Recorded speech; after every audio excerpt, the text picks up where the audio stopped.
Halo Mama dan Papa, terima kasih yang sudah hadir. Selamat pagi. Terima kasih nih kita sekarang sudah ada di acara Fun Storytelling. Saya April dari penerbit Kido dan bersama kita sudah ada Mbak Dika yang juga dari penerbit Kido. Halo Mbak Dika. Halo. Nah, untuk narasumber kita pada hari ini sudah ada Miss Nurbaiti Hafmaya atau yang dipanggil Miss Betty. Halo Miss Betty. Halo, selamat pagi. Ya, Miss Betty adalah co-founder dari The Learning Castle Preschool dan Reading is Fun Children Library. Lalu ada Miss Citra Astriana. Halo Miss Citra. Halo Miss April, selamat pagi. Ya, pagi. Dan Miss Citra ini adalah penulis dari seri Balita Cerdas dan juga co-founder dari YouTube Lagu Anak Indonesia Balita. Lalu juga ada Miss Rizky. Halo Miss Rizky. Halo semua, halo Miss April. Ya, Miss Rizky ini adalah pengajar dari The Learning Castle Preschool. Nanti juga Miss Rizky akan perform puppet show ya Miss ya sama Miss Citra ya? Betul. Ya, sebelum kita mulai ada beberapa rules yang perlu kami sampaikan. Silakan Mbak Dika. Terima kasih April. Sebetulnya rules-nya simple aja. Nanti kan setiap narasumber akan bercerita, memaparkan presentasinya. Nah, kalau ada pertanyaan, tolong gunakan fitur Q&A yang ada di bagian bawah itu ya.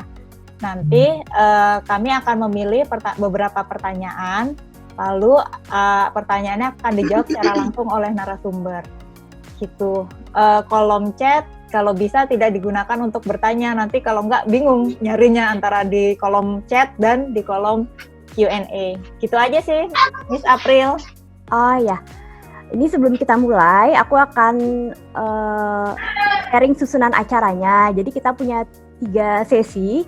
Sesi pertama akan diisi oleh Miss Betty dengan tema Growing Love of Reading. Sesi kedua akan diisi oleh Miss Citra tentang teknik storytelling. Dan sesi ketiga, dan ini yang paling seru, Papa dan Mama bisa mempraktekkan teknik-teknik storytelling dari Miss Citra. Caranya gimana Mbak Dika untuk mau jadi ini yang ingin praktek dengan Miss Citra? Oh, pertama di bawah sini ada fitur raise hand. Nanti cepet-cepetan raise hand aja. Nanti akan dipilih 3 peserta.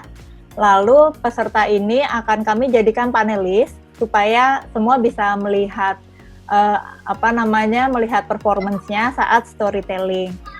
Nanti setelah selesai 3 peserta, Miss Citra akan memberi feedback untuk kegiatan storytelling tadi.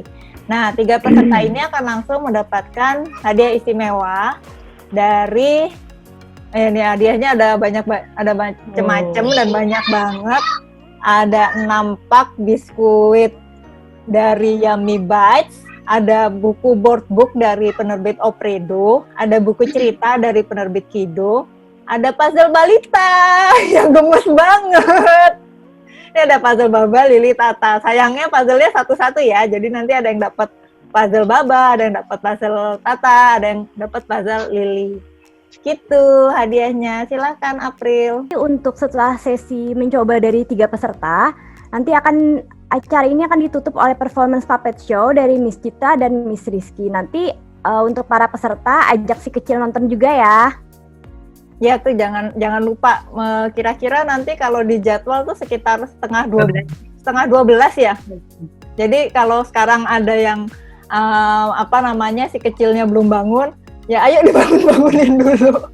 Soalnya sayang banget, aku udah lihat soalnya penampilannya Miss Citra dan Miss Rizky itu gemes banget pakai boneka gitu, nyanyi-nyanyi lagi. Aku aja udah gede seneng, apalagi yang masih kecil. Gitu sih. Ya udah kayaknya ini juga pesertanya udah mulai masuk. Mungkin kita bisa mulai aja langsung dengan sesinya Miss Betty, Growing Love of Reading. Silakan Miss Betty. Makasih, aku share screen ya. Selamat pagi semua ibu-ibu, teman-teman, mungkin kakak adik yang ada di sini semua. Selamat pagi. Perkenalkan, nama saya Nurbaiti Hafmaya, biasa dipanggil Betty. Saya salah satu pendiri dari The Learning Castle Preschool. Awalnya sebetulnya perpustakaan anak-anak. Jadi kami bertiga, saya dan 2 teman itu membuat suatu perpustakaan yang isinya buku anak-anak yang memang sudah kami pilih, sudah kami baca sendiri di rumah untuk anak-anak kami, dengan kekhawatiran saat itu karena semakin sedikit melihat anak-anak yang suka membaca buku gitu. Jadi dan pengaruh gadget yang luar biasa dalam kehidupan anak-anak kita tuh membuat saya semakin semakin cepat ingin tuh bikin satu tempat perpustakaan yang menarik, bukan hanya banyak bukunya tapi juga menyenangkan gitu. Ini aku pakai backgroundnya seperti lagi di perpustakaanku nih. Jadi kalau ada yang belum pernah, nanti mungkin kalau setelah pandemi ini berakhir ya bisa main-main perpustakaannya, cukup menyenangkan buat anak-anak. Jadi nggak hanya buku-buku dan rak buku, tapi juga suasananya dibuat menyenangkan sehingga anak-anak nggak kerasa lagi di tempat yang isinya memang hanya buku semua. Jadi di dalam ruangan itu juga semua orang tua atau yang ngantar kita minta untuk nggak menggunakan gadget, hanya ada buku-buku dan kostum. Jadi untuk role play tujuannya. Oke. Perkenalkan, saya sebagai ibu dari 2 orang anak. Anak saya yang satu masuk kelas 1 SMP, yang satu naik ke kelas 6. Dan dua-duanya senang sekali membaca. Jadi saya sebenarnya sudah praktek sendiri ya untuk anak-anak. Ternyata kebiasaan membaca yang ditumbuhkan sejak dini itu nempel seterusnya gitu, dan itu banyak sekali manfaatnya dalam keseharian. Dan saya ingin semua orang tua, terutama yang masih punya anak balita masih di bawah usia 5 tahun yang masih sangat bisa dibentuk, itu mulai sedini mungkin. Nah, mungkin sharing saya kali ini adalah lebih ke untuk menginspirasi supaya orang tua, ibu-ibu muda itu mulai konsisten membacakan buku, storytelling salah satunya. Nanti tekniknya diajarin lebih detail sama Miss Citra, Miss Rizky. Tapi itu semua berhubungan dengan buku dan membaca ya. Jadi saya mulai aja slide pertama. Ini saya kasih background data sedikit ya. Jadi ini eye opener aja untuk kita semua, untuk orang tua di Indonesia, ibu-ibu terutama yang ada di sini. Kalau berdasarkan hasil survei internasional itu, kemampuan membaca anak-anak Indonesia itu sangat rendah, dan ini dari tahun 2000 selalu konsisten ada di level bawah. Nah, dari 78 negara nih ya, termasuk negara-negara maju, Cina, Singapura, Hong Kong, bahkan negara-negara berkembang, itu Indonesia selalu ikut dari tahun 2000, dan yang terakhir itu di tahun 2018 di surveinya, setiap 3 tahun sekali ini. Itu hasilnya tuh cukup menyedihkan. Jadi kemampuan membaca anak-anak Indonesia itu di ranking 6 paling bawah dari 78. Sekitar segitu, 67 paling bawah dari tahun 2000. Nah, ini yang sebenarnya mengkhawatirkan dan jadi tanda tanya. Padahal kalau kita lihat, semua anak pada waktunya akan bisa membaca ya kan. Jadi pada saat mereka masuk sekolah, SD kelas 1, 2 jelek-jeleknya, anak-anak udah bisa membaca, ya kan? Di semua sekolah diajarin. Nggak mungkin anak itu bisa naik kelas, istilahnya kalau di Indonesia tuh nggak mungkin kalau dia nggak bisa baca gitu kan. Nah, tapi kok kenapa kemampuan membacanya ternyata rendah? Apa yang salah gitu kan? Ternyata dari cara membaca, cara proses belajar membacanya itu satu hal yang sangat penting dan kurang ditumbuhkan adalah minat membaca.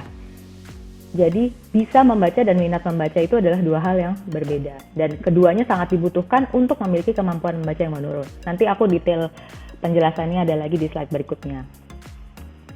Nah, disinilah pentingnya ya intervensi dari rumah orang tua. Jadi kita nggak bisa ngandelin hanya sekolah anaknya udah bisa baca kok pasti gitu kan, anaknya bisa baca, udah bisa nulis gitu kan di sekolah, terus udah ya kan puas.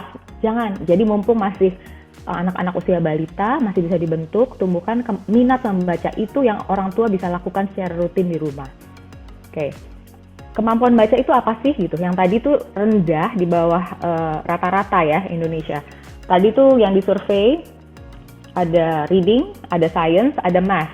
Tiga-tiganya cukup rendah, tapi kemampuan membaca yang paling rendah.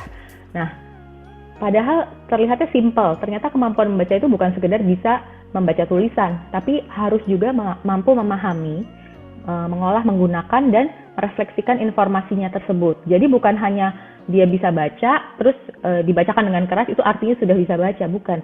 Jadi harus bisa membaca, lalu mengambil intisarinya, dan kemudian diolah, dipikirkan gitu ya, dianalisa, lalu dipakai kembali dalam apapun bentuknya itu. Kalau dalam bentuk misalkan tes di sekolah, dia paham bacaan, lalu ditanya dia bisa, gitu kan. Makanya ini seiring dengan kemampuan membaca yang baik, pasti cara berpikirnya juga terbentuk dengan baik, gitu. Seperti yang ada di ilustrasi di gambar ini.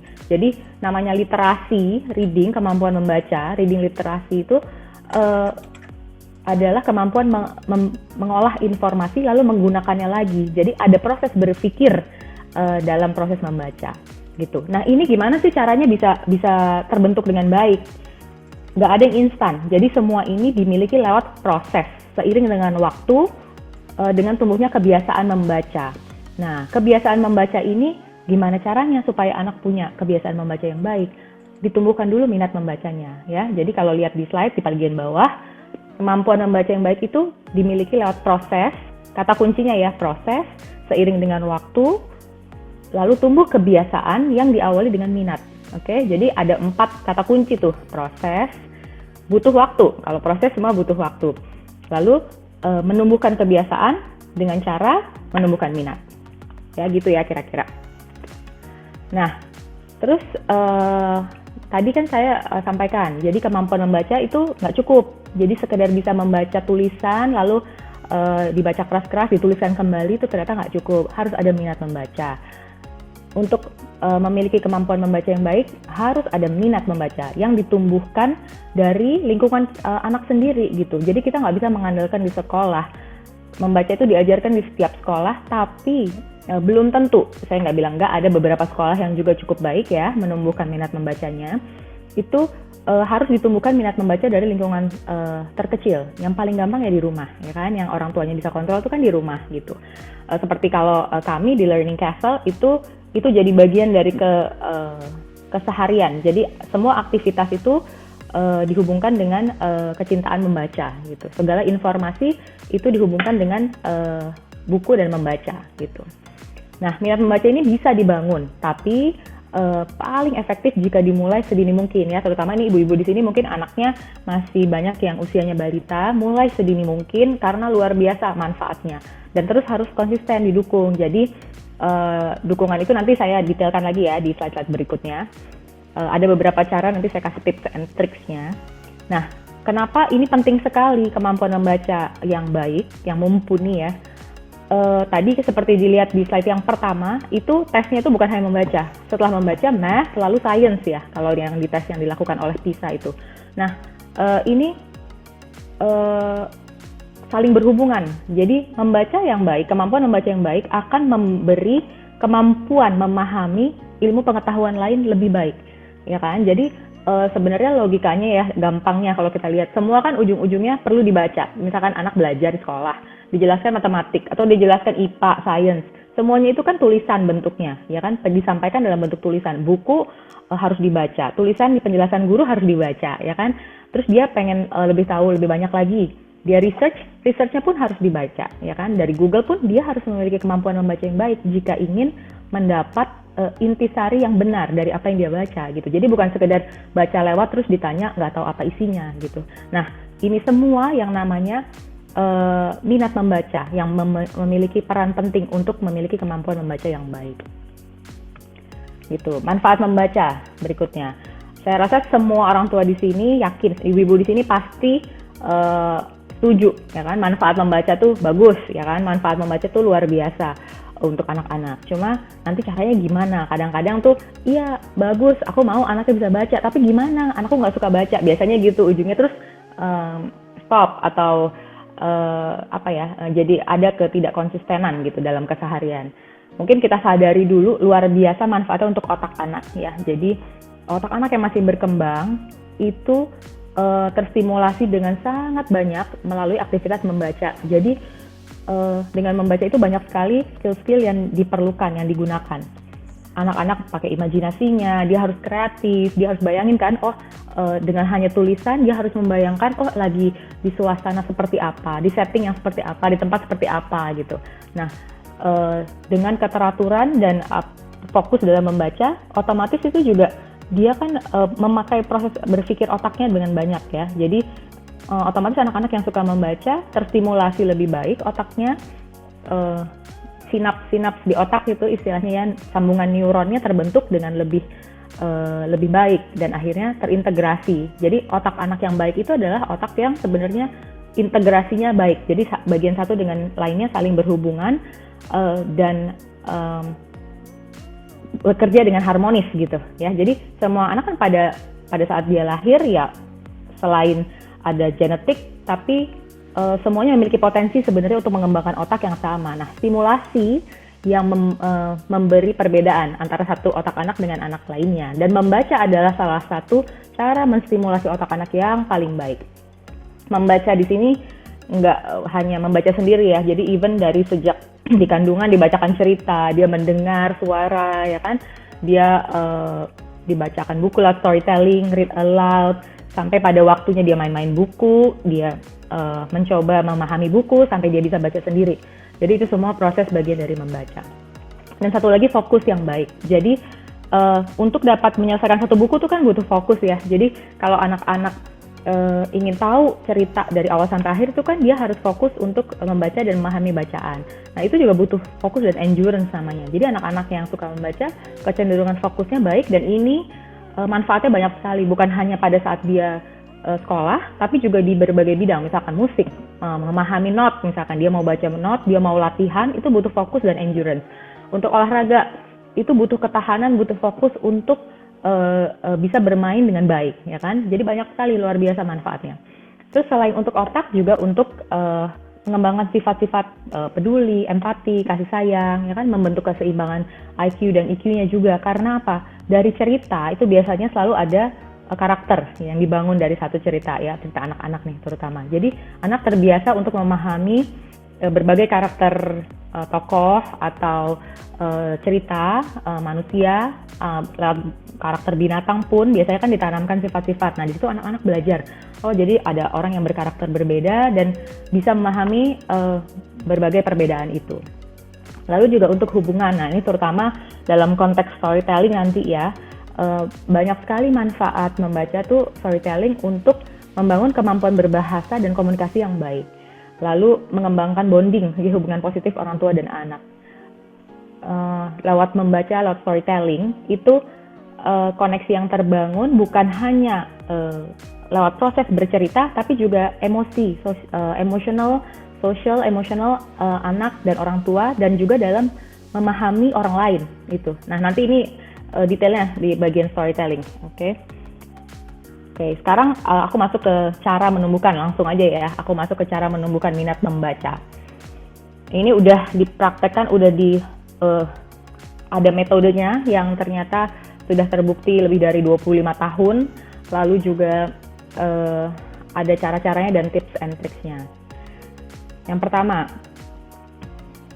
nomor satu nih, biasanya masalah zaman sekarang ya, anak-anak zaman sekarang, begitu udah kenal gadget nggak suka baca. Jadi mereka waktunya habis di gadget karena kenapa? Emang jauh lebih mengasyikkan ya, jauh lebih seru, lebih fun ya kan, dengan gadget yang penuh animasi, games-gamesnya gitu kan, mereka mendapat berbagai stimulasi tuh sebenarnya. Tapi sayangnya lebih banyak pasif, karena kan yang mengarahkan si gamesnya tersebut ya kan, si games tersebut atau permainan tersebut, mereka mengikuti gitu alurnya gitu, bukan mereka sendiri yang berinisiatif untuk dalam proses berpikirnya gitu ya. Nah nggak 100% jelek untuk bermain gadget gitu ya, hanya saja perlu diatur dengan baik gitu. Jadi kalau mau seimbang, jangan perkenalkan gadget dulu sebelum anaknya memiliki minat membaca gitu. Pada akhirnya anak kita semua akan di dunia yang penuh dengan teknologi dan gadget, itu nggak bisa dihindarkan. Jadi itu benar-benar akan menjadi bagian dari hidup anak-anak kita, hidup kita, anak-anak kita gitu. Nah, jadi untuk bisa tetap memiliki kemampuan membaca yang baik tadi, gimana? Minat membacanya nggak boleh sampai hilang gitu. Kalau dia kalah sama gadget, minat membacanya kan hilang jadinya, karena jauh lebih menarik gadget itu. Mana gamesnya tuh istilahnya pilihannya nggak pernah habis ya, terus levelnya bisa naik terus, pantangannya nggak bisa habis gitu.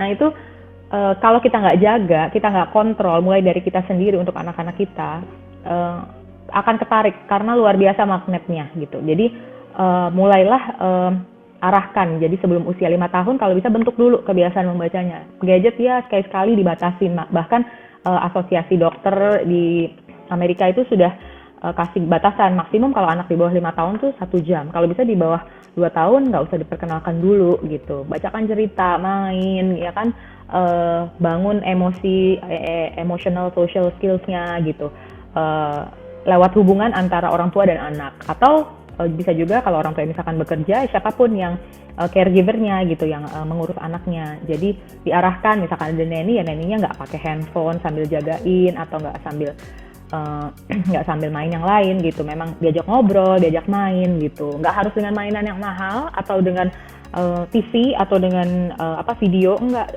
Ngobrol yang sederhana aja dengan tatapan mata, tatapan muka itu bisa membentuk koneksi luar biasa untuk otak anak-anak gitu.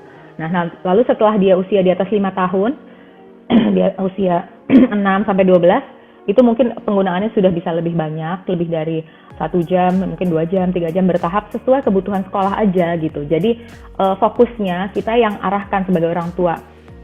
Memang gadget itu, teknologi itu tidak terhindarkan, tapi tujuan utamanya adalah untuk membantu dalam proses belajar gitu. Jadi proses pendidikan di sekolah, misalkan ada tugas harus research, oke. Tapi researchnya pun, gadgetnya orang tuanya juga setting dulu, dijaga dulu ya, karena sekali kita kasih gadget, sekali kita kasih internet browsing, itu kan yang dia lihat informasinya tak terbatas. Ya, istilahnya dunia lain di situ udah semua dia bisa lihat. Kita kan nggak pengen anak kita mengakses hal-hal yang tidak seharusnya, tidak sepantasnya dilihat di umur yang masih sangat muda gitu. Nah, banyak caranya. Ada parental control, ada screen time, content control ya. Semua handphone sekarang ada, mau itu iPhone, Android, laptop, semua laptop juga bisa di-download, di-install. Kalau saya pakai ini buat anak-anak saya, yang gambarnya ada di screen tuh. Jadi ada satu screen time dari handphone, yang itu benar-benar diatur, mereka hanya bisa pakai di jam tertentu, misalkan 30 menit untuk komunikasi dengan teman atau gurunya gitu. Lalu ada parental control untuk mengatur apps apa yang bisa mereka buka. Jadi nggak semua bisa dibuka, kecuali lagi sama saya misalkan gitu. Terus ada juga untuk browsing, ada blog site. Kalau saya pakai blog site namanya, itu bisa kita masukin keywords apa yang kita nggak pengen anak kita cari gitu. Jadi kalau misalkan dia dikasih tahu temennya, coba deh Google ini gitu kan ya, dari pergaulan dan sebagainya, lumayan terjaga dari gadget yang kita mungkin juga nggak bisa 24 jam ada di samping mereka ngeliatin gitu kan ya. Nah, jadi banyak tools-tools yang powerful, yang bermanfaat juga untuk membantu kita dalam keseharian, tapi tetap nggak bisa dilepas, dampingin dan tetap diajak ngobrol. Ini kalau ngomongin gadget sebenarnya bisa satu sesi sendiri nih saya, jadi aku langsung masuk ke slide berikutnya biar nggak kelamaan. Nah, ini balik lagi ke menumbuhkan minat membaca. Perkenalkan kata sedini mungkin. Itu cara yang paling mudah dilakukan, bisa di mana aja. Jadi pada saat kita bacakan buku, itu salah satu cara yang paling baik. Tapi misalkan lagi nggak bawa buku, lagi jalan-jalan, atau di rumah lihat ada tulisan apa, dibaca aja, dibacakan, ditunjuk gitu. Itu cara yang paling mudah. Kalau kita di Learning Castle ada khusus bukunya gitu, buku ada kartunya. Jadi setiap ada kartu ada gambarnya. Nah, dengan cara begitu anak-anak terbiasa melihat kata sebagai suatu objek visual aja. Jadi bukan melalui proses, susah ya belajar baca gitu. Bukan merangkai huruf menjadi tulisan dari bayi gitu. Jadi belum waktunya kalau proses belajar secara fonik gitu kan di saat bayi. Tapi dia udah bisa kenal kata, dia udah bisa lihat kata kan sebagai objek. Seperti dia melihat kita aja sebagai manusia gitu, melihat mainan, melihat buku. Nah, kenapa kita nggak perkenalkan kata sedini mungkin? Belum kita suruh baca kalau bayi, tapi mungkin diperkenalkan, terus diliatin, oh ini misalkan tuh di gambar tiger gitu ya, gambarnya seperti itu. Itu kan dia langsung membuat sambungan tuh di otak dia, oh kalau tulisan ini barangnya kayak gini, objeknya seperti ini. Dan banyak lagi contohnya, banyak sekali yang bisa kita pakai dalam keseharian. Terus yang ketiga, bermain dengan kata. Jadi tadi perkenalkan ya. Selanjutnya, begitu anaknya udah bisa diajak main dengan kata. Udah bisa duduk ya, udah bisa merangkak, kita bisa main dengan kata. Tempelin aja di rumah kata-kata sebanyak mungkin di barang-barang yang ada di rumah. Jadi mereka selalu terbiasa ngelihat objek, ngelihat benda, itu ada katanya. Oh, kalau pada lemari gitu, tulisannya begini. Walau dia mungkin belum bisa bacanya, atau dia belum bisa memahami tulisan itu gitu ya, tapi dia melihat itu sebagai objek. Lemari, oh ini tulisan lemari, ini barangnya lemari gitu. Ini bukan menghafal, tapi kayak menyambungkan kata dengan objeknya. Dengan begitu dia terbiasa melihat kata. Terus biasakan juga dia melihat dalam berbagai aktivitas ya. Misalkan kalau dicontoh di gambar nih, kita di kelas di Learning Castle tuh pakai namanya Your Baby Can Read metodologi. Nah ini yang tadi saya bilang udah terbukti puluhan tahun, dan cara ini sangat menyenangkan karena selalu sambil bermain. Anak dikasih kata, diperlihatkan bendanya, atau dia diberi kata, dia dikasih tahu actions-nya atau tindakannya, misalkan clap gitu ya, clap gitu. Jadi sambil clap dikasih lihat katanya, terus dia clap gitu. Jadi anak-anak belajar itu, dengan begitu dia belajar, oh kalau kata clap tuh actions-nya begini gitu. Dengan begitu kan sederhananya ya, anak paham bacaan gitu secara singkatnya ya. Kalau kita mau rangkumkan kenapa sih metode ini bisa bekerja gitu, karena dengan dia lihat langsung, terus dia lihat tulisannya, lihat actionnya, dia langsung paham kan, jadi arti kata itu apa, dan ini bisa dipakai untuk berbagai kata. Balik lagi ke tadi soal pemahaman, apa kemampuan membaca itu apa sebenarnya. Jadi anak bisa memahami isi bacaan, bukan hanya dia lihat, dia baca dengan keras atau dia tuliskan kembali pada waktunya, tapi dia paham artinya. Oh kalau kata ini artinya itu benda ini, kalau kata ini artinya action yang ini, tindakan yang ini gitu. Nah ini akan mempermudah proses memahami bacaannya. Oke. Lalu berikutnya, sediakan buku. Jadi buku kan ya sumber kata, sumber informasi yang paling baik ya sebenarnya untuk diperkenalkan sedini mungkin untuk anak-anak. Bacakan buku mulai dari misalkan dari bayi, dia buku yang masih bisa, yang soft book gitu kan, masih bisa digigit-gigit, itu kan nggak bahaya. Lalu mulai dari buku yang banyak bunyinya. Pada saat anak udah mulai kenal kan, dia senang tuh pencet-pencet terus ada bunyinya, atau ada yang kadang bisa bercerita kan bukunya, kalau dipencet ini dia mengeluarkan kalimat, itu macam-macam pilihannya sekarang banyak banget. Lalu juga mulai begitu anak beranjak lebih besar, bacakan buku yang besar nih, kayak misalkan di gambar yang bawah itu, misalnya dia tuh di Learning Castle bacain buku yang memang size-nya besar karena memang anaknya masih kecil ya kan, jadi bacakan buku yang size-nya besar sehingga mungkin buat dia lebih mudah. Nah setelah dia udah mulai kenal tuh, mulailah beralih ke buku-buku yang buku-buku anak lainnya. Nah buku anak lainnya biasanya banyak gambar, kalimatnya satu halaman. Nanti mulai beranjak kalimatnya lebih banyak, satu paragraf satu halaman ya. Jadi kita perkenalkan bertahap supaya buat anak juga nggak jadi beban.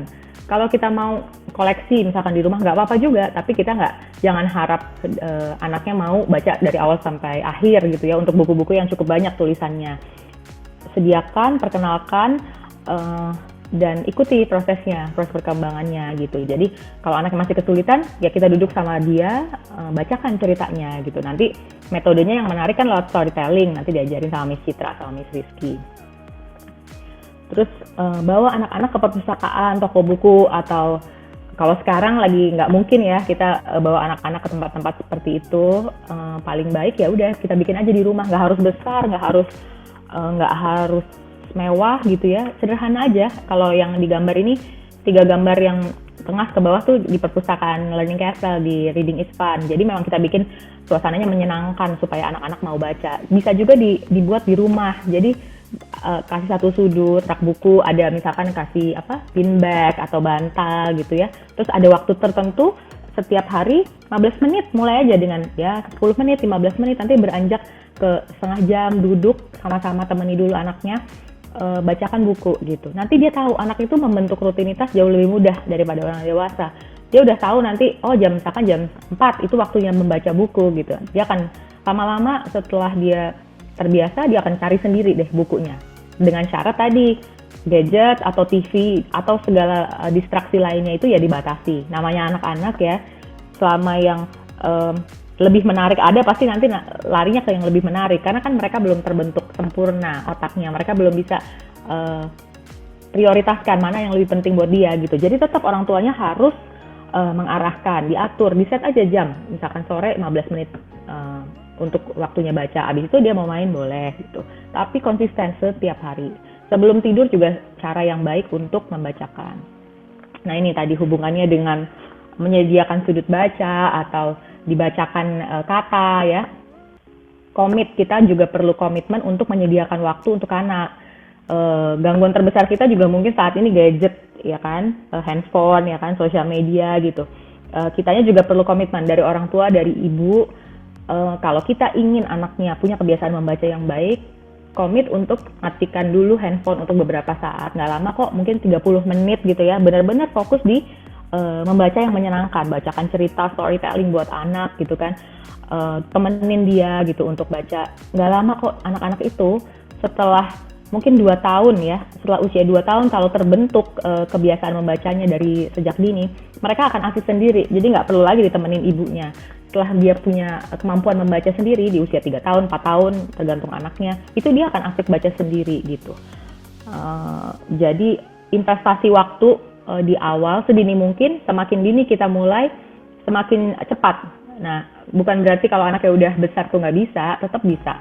Tapi investasi waktu yang dibutuhkan lebih banyak lagi, karena anaknya sudah punya keinginan sendiri, udah banyak distraksinya, apalagi kalau udah sekolah, banyak tugas sekolah, ada teman, pergaulan ya. Jadi mulai sedini mungkin. Nah, ini yang terakhir, storytelling dan bermain peran. Itu cara yang sangat powerful untuk terutama orang tua yang anak-anaknya masih balita. Storytelling, bermain peran itu cara yang sangat menyenangkan untuk menumbuhkan minat membaca. Karena tadi, kalau kemampuan membaca pada waktu itu anak-anak akan bisa. Dan banyak caranya kayak tadi misalkan dengan metode-metode memperkenalkan kata dan sebagainya, itu sebenarnya untuk menumbuhkan dia kemampuan dan minat ya. Tapi untuk menumbuhkan cinta membaca, suka membaca tuh storytelling, main peran dari buku gitu. Sisihkan waktu dan lakukan secara rutin. Ya, anak-anak akan senang karena dia akan berasa ada di dunia lain juga gitu. Kalau sekarang kan mereka kalau main gadget itu sebenarnya kenapa mereka senang? Karena kan seru ya kan, ada banyak karakter di dunia lain gitu, mereka tantangannya nggak habis-habis. Nah, di buku sebenarnya juga bisa, tapi kita harus ada extra effort untuk usaha menumbuhkan keseruan tersebut dong, ya kan? Salah satunya yaitu storytelling. Nanti detail tips dan caranya Miss Rizky, Miss Citra akan ajarkan. Hanya satu nih saya mau menekankan lagi ya, manfaat storytelling itu ternyata luar biasa, bukan hanya tadi menumbuhkan minat membaca. Untuk perkembangan otaknya anak, itu ternyata luar biasa manfaatnya untuk menghubungkan bagian kanan kiri istilahnya. Kalau kita tahu ada yang anak otak kanan kiri gitu ya, kalau kanan biasanya sisi-sisi yang lebih kreatif gitu ya, yang kiri lebih logical, biasanya begitu. Nah, sebenarnya tuh kayak di gambar ini ada gambar otak manusia, ada 3 bagian besar. Biasanya ini yang kita bilang bagian kanan nih dan bagian kiri gitu. Yang dari lahir ada itu sebenarnya ini secara alami ya. Jadi defense. Jadi untuk memenuhi kebutuhan dasar. Jadi misalkan bayi lapar dia nangis gitu. Kalau panas dia nangis gitu.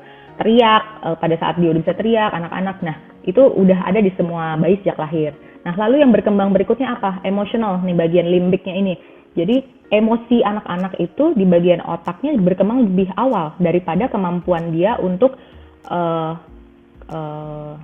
logiknya, untuk menganalisa, untuk mengambil keputusan yang baik. Nah, emosi ini berkembang di usia 3 sampai usia 3-5 tahun lah, tergantung anak. 5 tahun itu sudah berkembang dengan hampir sempurna gitu ya. Sedangkan kemampuan dia yang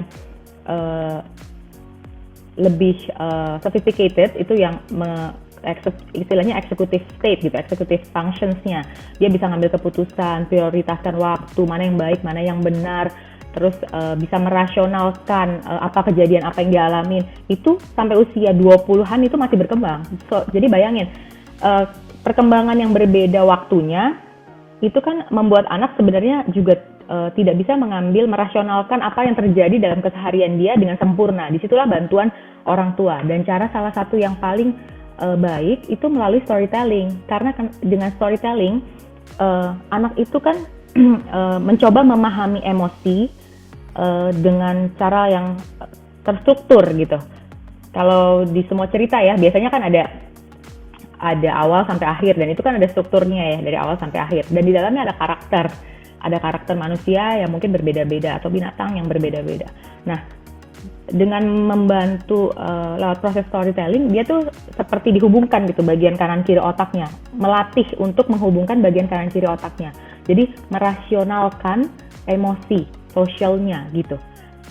Dan jadi otaknya itu membentuk sambungan-sambungan sehingga lebih mudah untuk dia pada saat dia mengalami pengalaman yang emosional lainnya dalam keseharian gitu.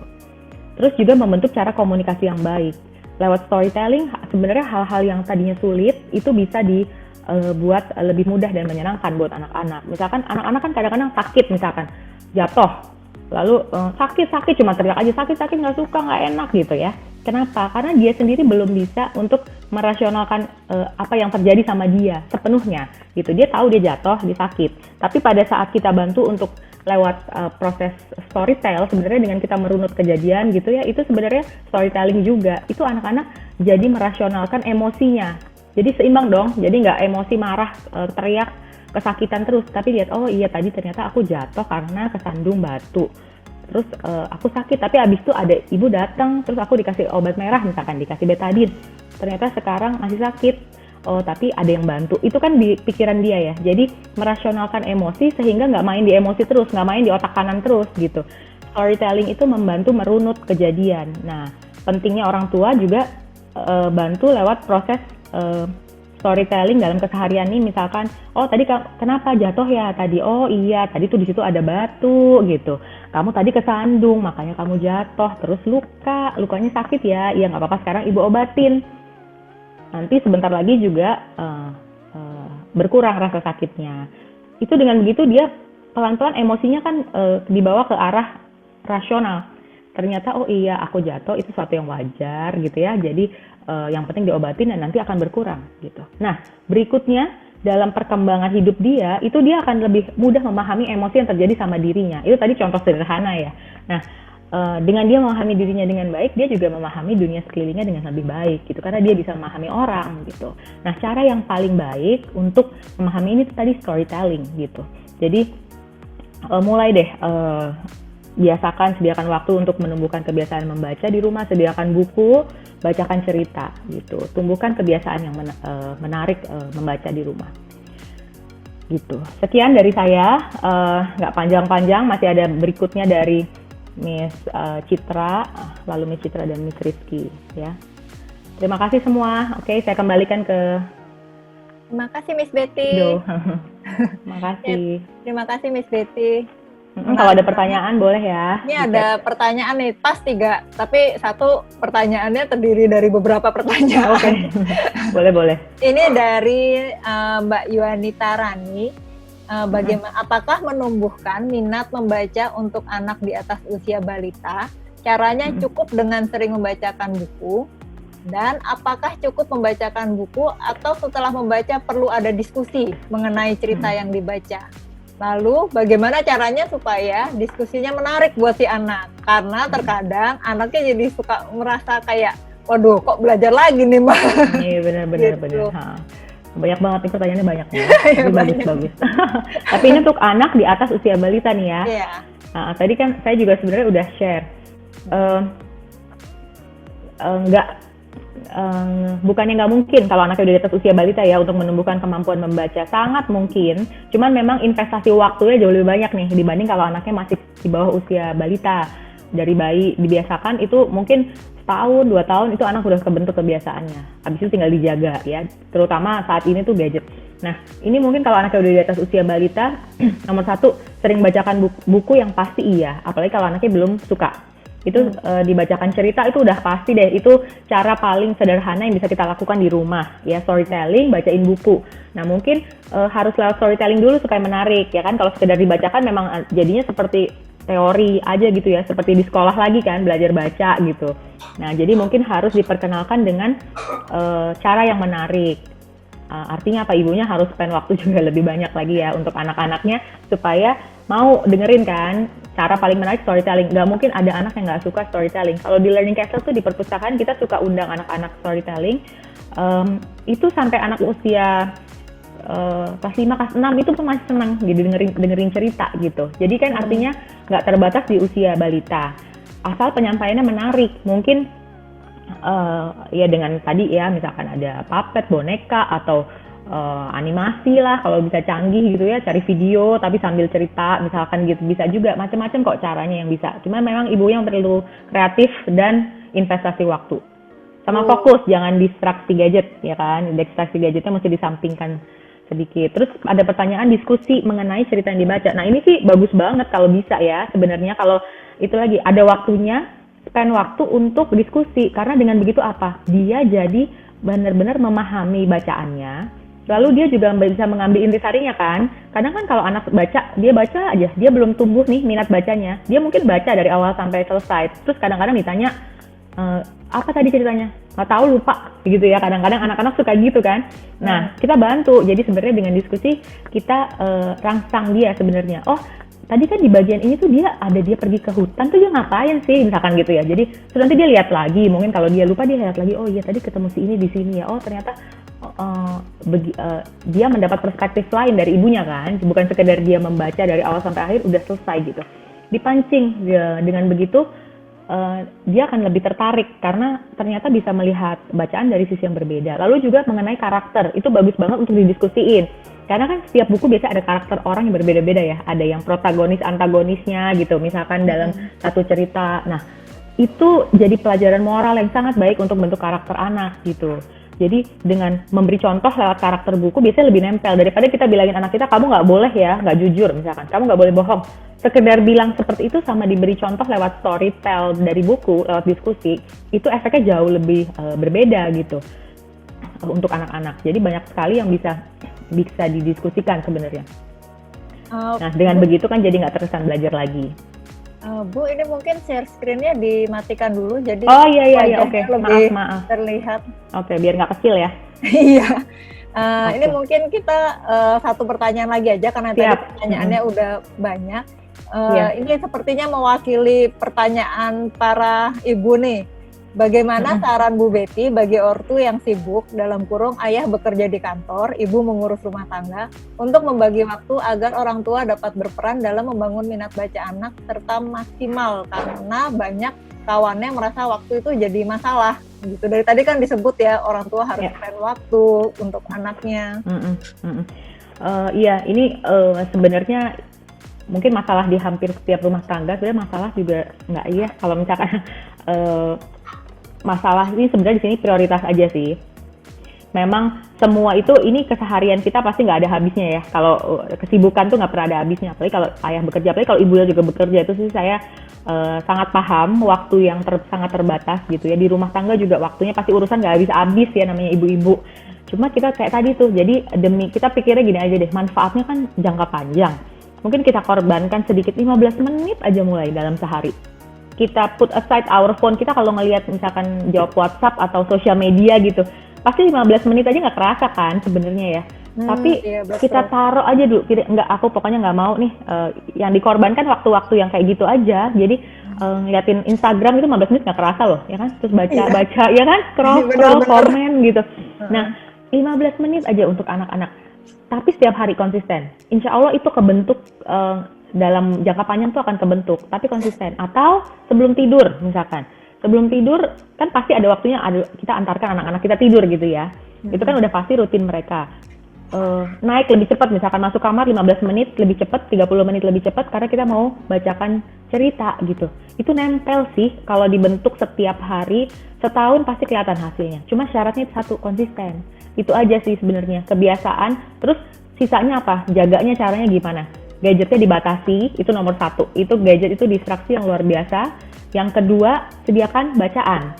Ya, jadi anak kalau nggak ada tarikan gadgetnya, habis itu adanya buku di sekeliling dia, majalah Donald atau misalkan Bobo gitu ya, ya itu akan dia baca kok gitu. Tapi selama gadgetnya masih nyala, nggak akan pernah pergi ke si majalah dan buku-buku ini gitu. Jadi gadget dijaga, sediakan fasilitasnya gitu. Nggak perlu buku mahal-mahal kok gitu. Jadi sekarang banyak buku bahasa Indonesia bagus-bagus. Ya kan, salah satunya Miss Citra nih bikin nih. Nanti Miss Citra share tentang bukunya. Itu sih. Gitu. Terima kasih banyak ya. Sama-sama, semoga bermanfaat. Ini nanti masih ada 2 pertanyaan lagi. Mungkin nanti Miss Betty bisa bantu jawab via ini ya, via boleh, diketik chatting ya. Iya, oke. Iya, siap. Soalnya saat ini kita perlu berlanjut ke sesi berikutnya. Silakan. Aku jawab lewat chat ya. Iya, dijawab lewat chat. Terima kasih banyak. Terima kasih Sama-sama, banyak juga. Sama-sama. Terima kasih semua yang udah mendengarkan. Oke, mungkin lanjut ke sesi berikutnya, Miss Citra. Ya, terima kasih Miss Dika.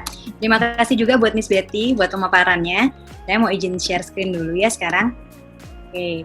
Jadi tadi di sesi Miss Betty kita udah dijelaskan banyak banget lengkap dengan data tentang pentingnya membaca dan juga punya kebiasaan membaca untuk anak-anak gitu kan. Nah tapi kita juga tahu masalahnya kalau anak-anak itu nggak bisa langsung bisa membaca dari awal karena buku itu pasif. Buku itu kayak ini saya kebetulan ada buku saya sendiri di sini. Dia nggak bisa bukan kayak tayangan audiovisual, dia nggak bisa dikonsumsi tanpa usaha. Jadi dia kita harus punya skill tertentu untuk bisa ngakses isinya.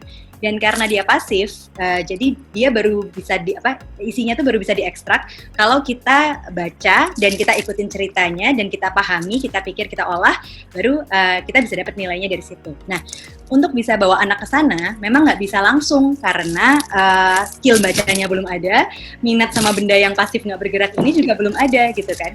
Jadi kita sebagai orang tua sekarang di zaman informasi digital kayak gini berlomba-lomba sama tayangan audiovisual yang begitu menarik di sekitar kita, apalagi kalau anaknya ternyata sudah kenal sama konten audiovisual duluan sebelum kenal baca buku. Nah, jadi saya setuju banget sama Miss Betty bahwa cara yang paling efektif untuk bisa menjembatani itu adalah membuat diri kita sendiri menarik saat kita membawakan buku ini. Nah, itu cara atau metode yang biasa kita kenal, istilahnya sebutannya storytelling. Dan itu bisa banyak banget jenisnya, alirannya. Tapi secara umum, awalnya itu kurang lebih seperti yang nanti bakalan saya jelaskan hari ini. Jadi, fungsinya kita belajar supaya kita jadi menarik saat bercerita kepada anak, itu pertama bikin anak tertarik dulu sama buku. Jadi kalau dia udah tertarik, dia bakalan pengen dengerin isinya, dia bakalan pengen menyimak kita, karena anak itu audiens yang jujur. Jadi dia nggak kayak orang dewasa yang sudah bisa basa-basi. Kadang-kadang kalau kita kan, sebenarnya males ya ngeliat ini, tapi gimana ya, saya nggak enak gitu kan, jadi saya harus lihat gitu. Kalau anak nggak bisa, karena anak dia cuma tahu enak, nggak enak, bagus, nggak bagus, menarik atau enggak. Ketika dia bilang nggak suka, nggak oke, noleh ke tempat lain, pergi, ngeloyor. Dia nggak peduli perasaan kita gitu kan, bahwa mamanya sudah berusaha setengah mati nih bacain buku ini. Kalau anaknya bilang nggak menarik, jadi pergi-pergi aja gitu. Dan itu feedback terjujur yang bisa kita dapat. Tapi kalau kita pengen dan kita tahu manfaatnya, tadi sudah dijelaskan Miss Betty, kita pengen sampai ke sana bareng sama anak kita suatu hari nanti, mau dong kita bayar investasinya. Jadi ya itu tadi, kalau satu kali dibilang kurang menarik, latihan terus supaya kita bisa melakukan itu lebih baik lain kalinya. Alasan kedua, kenapa saya pikir bercerita menarik itu penting, itu adalah karena bercerita ini adalah salah satu jenis hiburan yang murah meriah, nggak perlu pakai tool.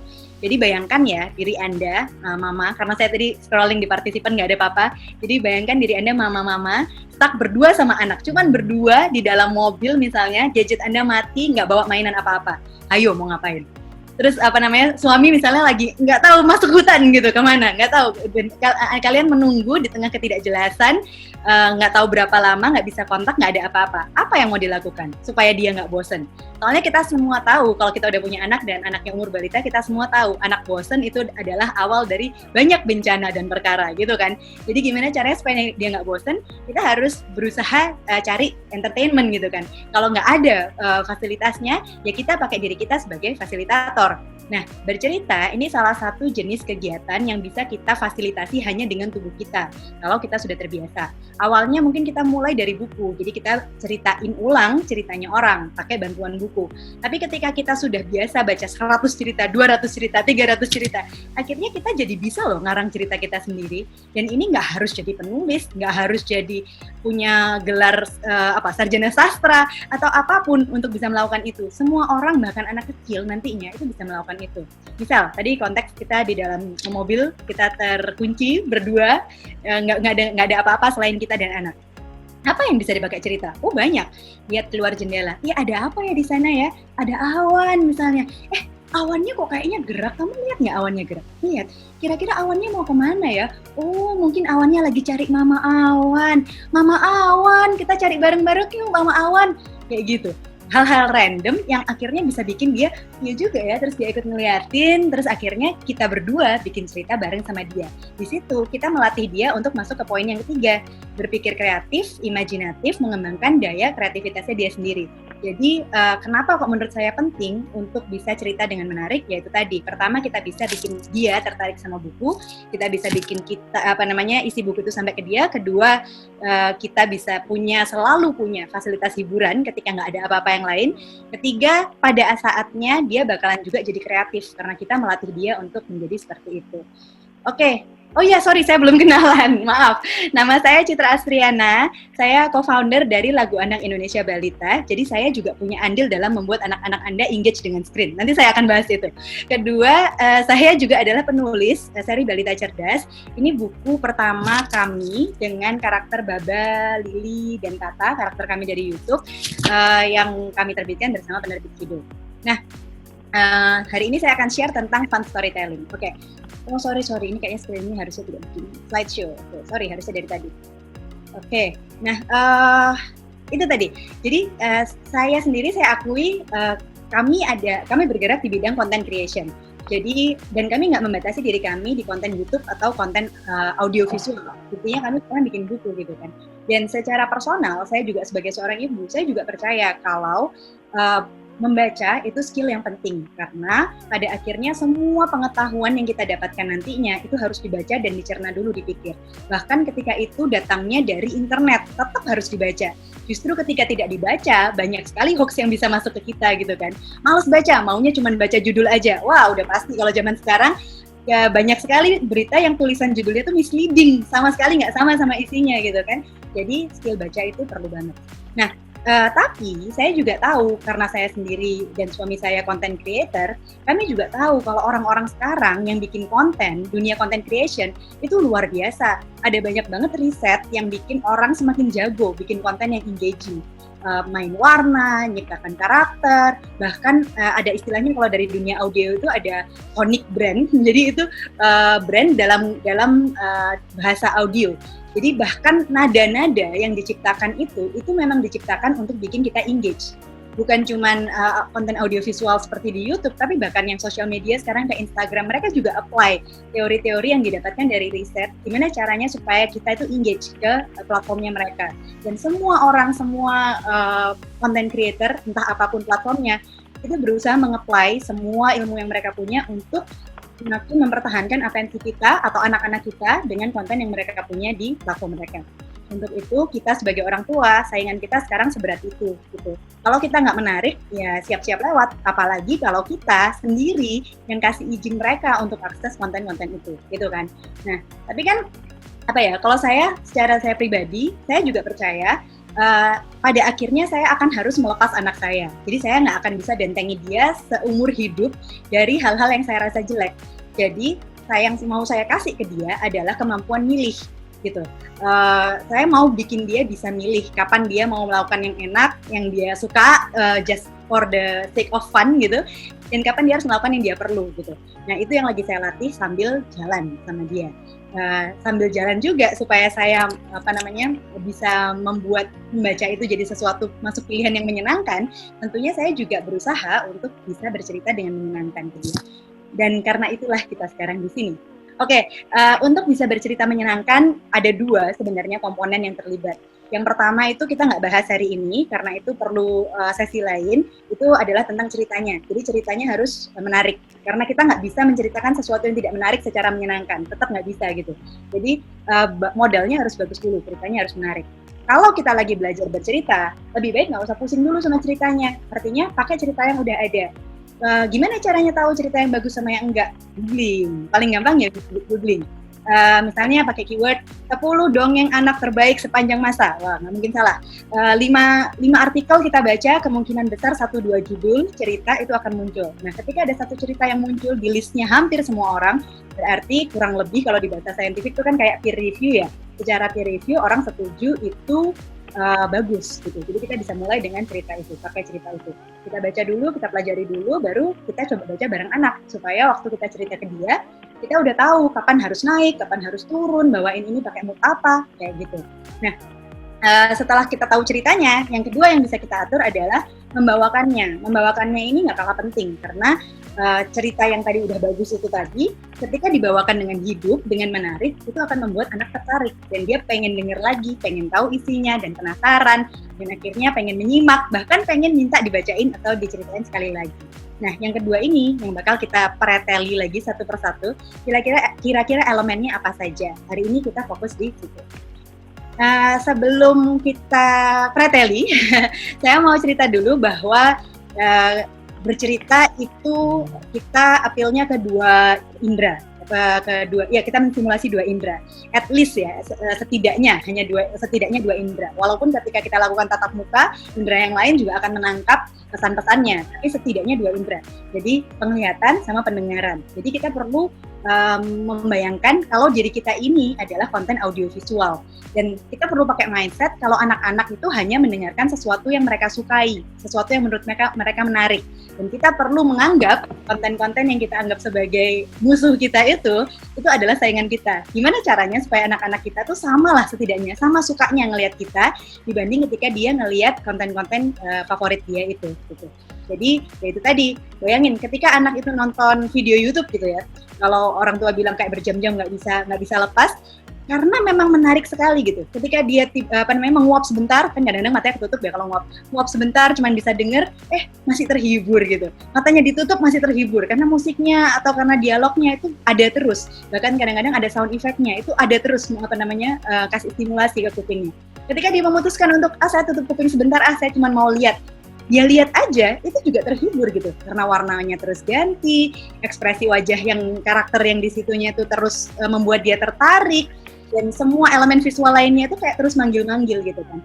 Nah jadi ketika kita bercerita, kita harus jadi kayak gitu, supaya anaknya nggak ngeloyor pergi ke tempat lain gitu kan. Karena ya itu tadi, kalau anaknya ngeloyor, tolong jangan dimarahin. Tolong itu dianggap sebagai feedback buat kita sendiri. Berarti kita masih harus belajar lagi supaya lain kali lebih menarik, supaya anaknya nggak ngeloyor pergi.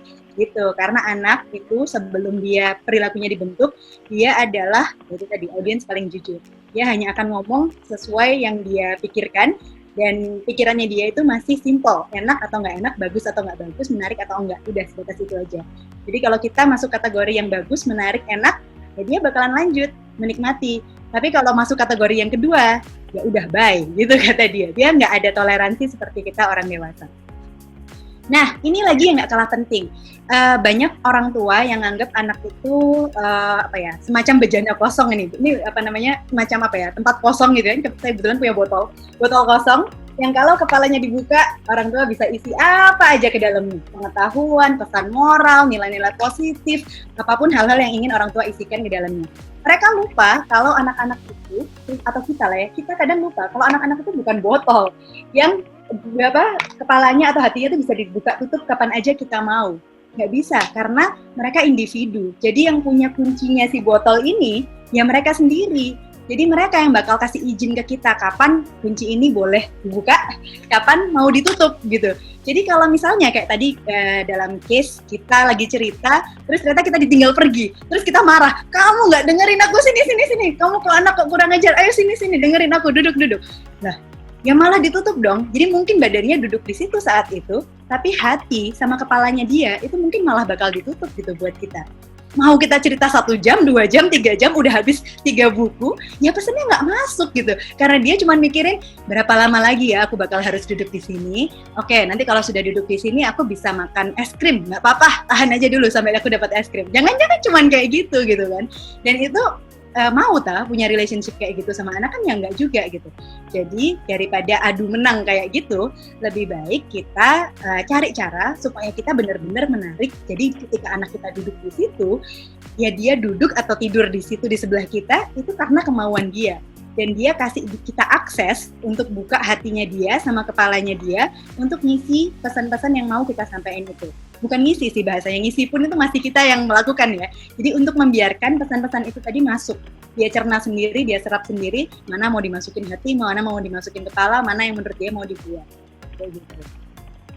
Nah, caranya bagaimana? Setelah tadi sudah kayak, oh itu bisa jadi kayak gitu ya.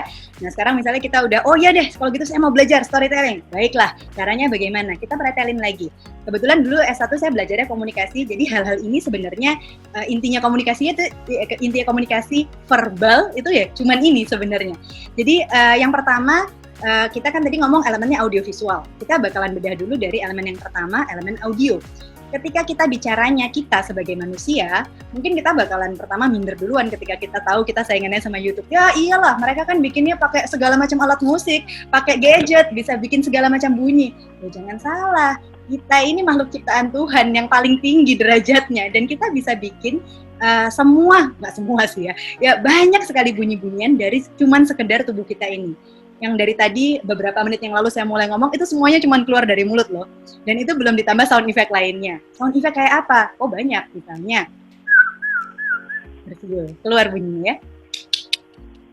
Bikin suara cicak. Bisa loh saya bikin suara cicak. Bikin suara apa lagi ya? Orang ngorok. Bisa kan? Bisa bikin suara apapun yang kita mau, cuma lewat mulut. Itu baru mulut.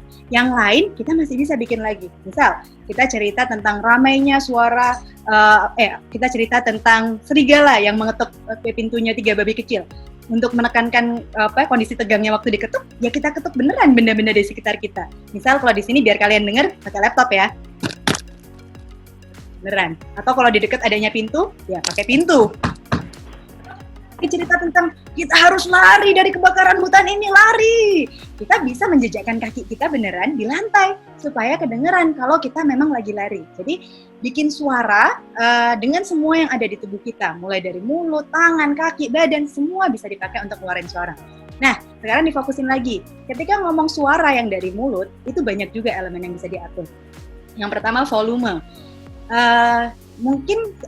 Setiap orang itu punya default ngomongnya di volume yang seperti apa. Saya termasuk orang yang kalau presentasi ngomongnya keras, tapi kalau ngomong sehari-hari kayaknya cenderung pakai volume yang ya nggak terlalu keras, biasa aja gitu.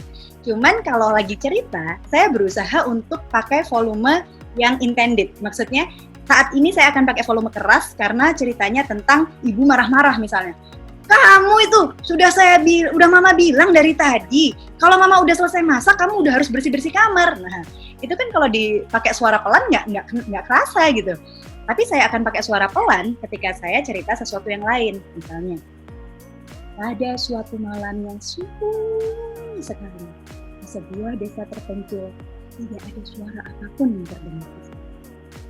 Saya diam. Itu akan bangun suasana yang beda gitu.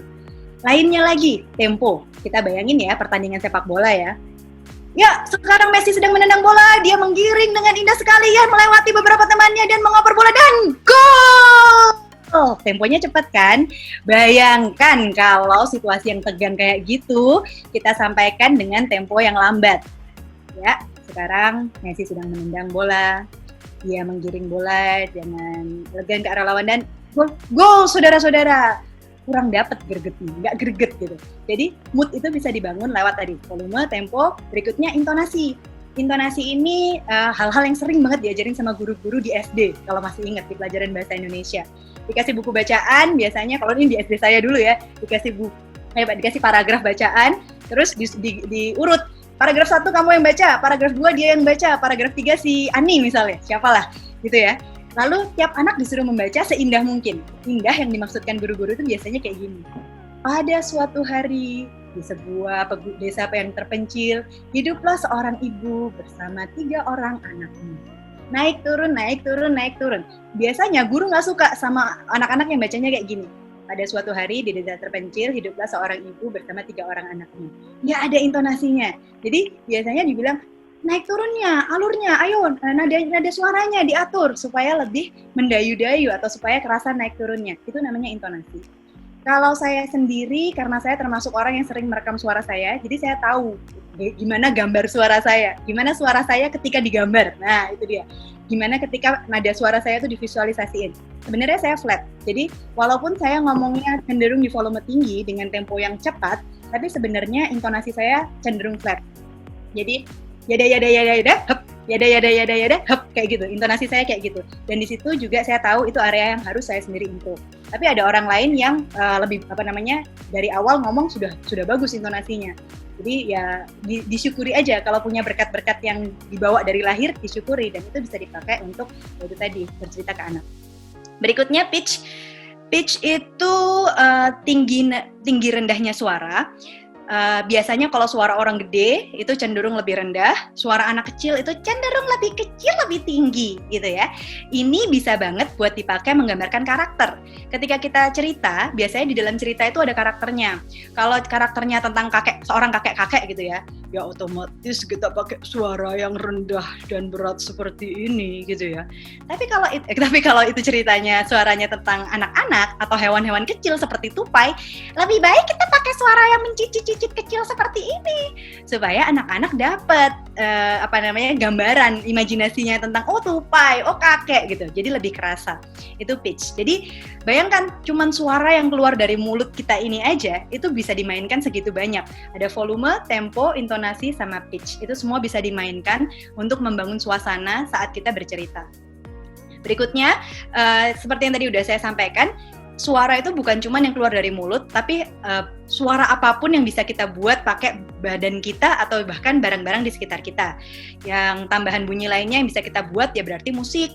Kita bisa nyanyi juga di tengah-tengah cerita, kita bisa selipin nyanyian. Nanti kalau misalnya mau lihat di storytelling show, puppet show terakhir sama Miss Rizky, saya sama Miss Rizky juga akan nyanyi sedikit. Ya tolong jangan dinilai, wah nyanyiannya ternyata suara Miss Citra ternyata sumbang, suara Miss Rizky ternyata kurang bagus. Tolong jangan dinilai seperti itu karena kalau buat anak-anak kesempurnaan nadanya itu bukan yang nomor 1, tapi lebih ke emosi kita saat kita deliver, gimana kita having fun waktu kita melakukan itu, emosi-emosi yang seperti itu yang akan sampai ke anak-anak. Jadi kalau mama di rumah ngerasa kurang pede, tapi kan suara saya jelek, nggak bisa nyanyi, ya jangan khawatir. Buat anak Anda itu nomor 1 di seluruh dunia. Dunianya dia bahkan itu Anda. Jadi nggak usah khawatir. Tanpa Anda ngapa-ngapain, dia tuh udah ngefans 100% sama Anda. Jadi kalau Anda punya effort lebih untuk menarik dia lebih tertarik melakukan sesuatu, misal membaca, ketika kita belajar dia akan juga mengapresiasi itu gitu ya. Jadi musik, bernyanyi bareng dia, bisa sound effect lain, kita bisa bersiul, kita bisa tepuk tangan, kita bisa pakai props tambahan. Misalnya ini kayak kebetulan kalau di rumah saya mainan tuh banyak banget. Ini di sekitar saya sekarang saya punya trompet. Ya itu bisa dipakai untuk nambah suara, atau ada mainan panci, diketuk-ketuk, semua bisa dipakai. Jadi tergantung cerita apa yang mau kita bawakan.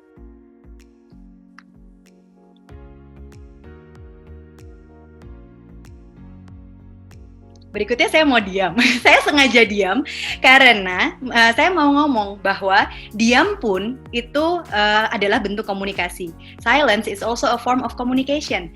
Dan ketika barusan saya diam, walaupun cuma sepersekian detik, Anda pasti jadi ngelirik kalau tadinya melakukan sesuatu. Karena Anda mikir, ngapain ya kok diam? Apa koneksi saya hilang? Apa orangnya pergi kemana? Atau koneksinya orangnya hilang? Atau apa gitu. Sama halnya ketika kita melakukan itu dalam komunikasi face to face dengan anak.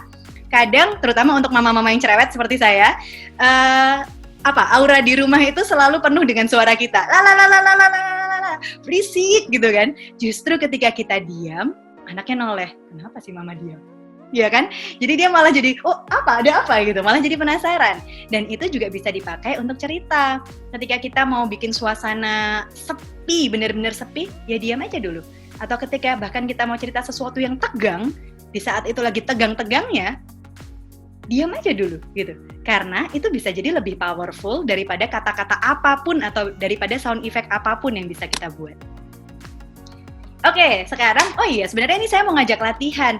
Mbak Dika, ini boleh nggak ya saya ajak satu orang aja kali, atau satu atau dua yang mau untuk nyoba latihan? Oh, boleh banget Miss Citra. Kalau ada yang mau sih, sebentar ya. Oke, mungkin Mbak Dika yang bagian ngeliatin audiens maksudnya. Saya nyoba satu dulu ya. Jadi sekarang kita punya latihan. Sebenarnya kan storytelling itu ya semi-semi acting ya, semi-semi latihan acting. Jadi latihan yang pertama ini adalah tentang melatih acting suara. Ininya gampang banget, perintahnya gampang banget. Berhitung 1 sampai 10. Saya yakin semua yang ada di sini sudah bisa berhitung, ya kan? Cuman konteksnya atau situasinya, skenarionya itu yang kita bikin beda-beda. Oh ya, ini bukan bikinan saya sendiri, ini ada sumbernya dari Children Tell Stories. Jadi ini saya ambil dari buku lain gitu. Cuman karena menurut saya ini bisa banget dipakai, jadi saya pakai pada hari ini. Kalau ada yang mau nyoba, silakan. Saya akan mencoba satu dulu. Saya pilih yang paling gampang, skenario yang paling gampang. Kamu adalah anak kecil yang sedang belajar berhitung. Oke, saya mencoba berhitung 1 sampai 10 sebagai anak kecil ya. 1, 2, 3, 5, 7, 9, 10. Yeay! Sengaja pilih yang anak kecil biar bisa di skip ya. Ada yang lain nggak yang mau coba? Kalau nggak mau coba ya nggak apa-apa, nanti bisa dicoba sendiri di rumah sama anaknya bahkan biar lebih seru. Kalau nggak ya terserah sih mau dipakai apa. Cuman ini salah satu contoh latihan yang bisa dilakukan. Saya coba satu lagi ya kalau gitu ya. Kamu adalah wasit tinju. Kamu sedang menghitung 1 sampai 10 sebelum mendeklarasikan peserta KO. Oke, kalau wasit tinju biasanya menghitungnya sambil tunjuk-tunjukin di tangannya. Jadi saya akan mencoba seperti itu.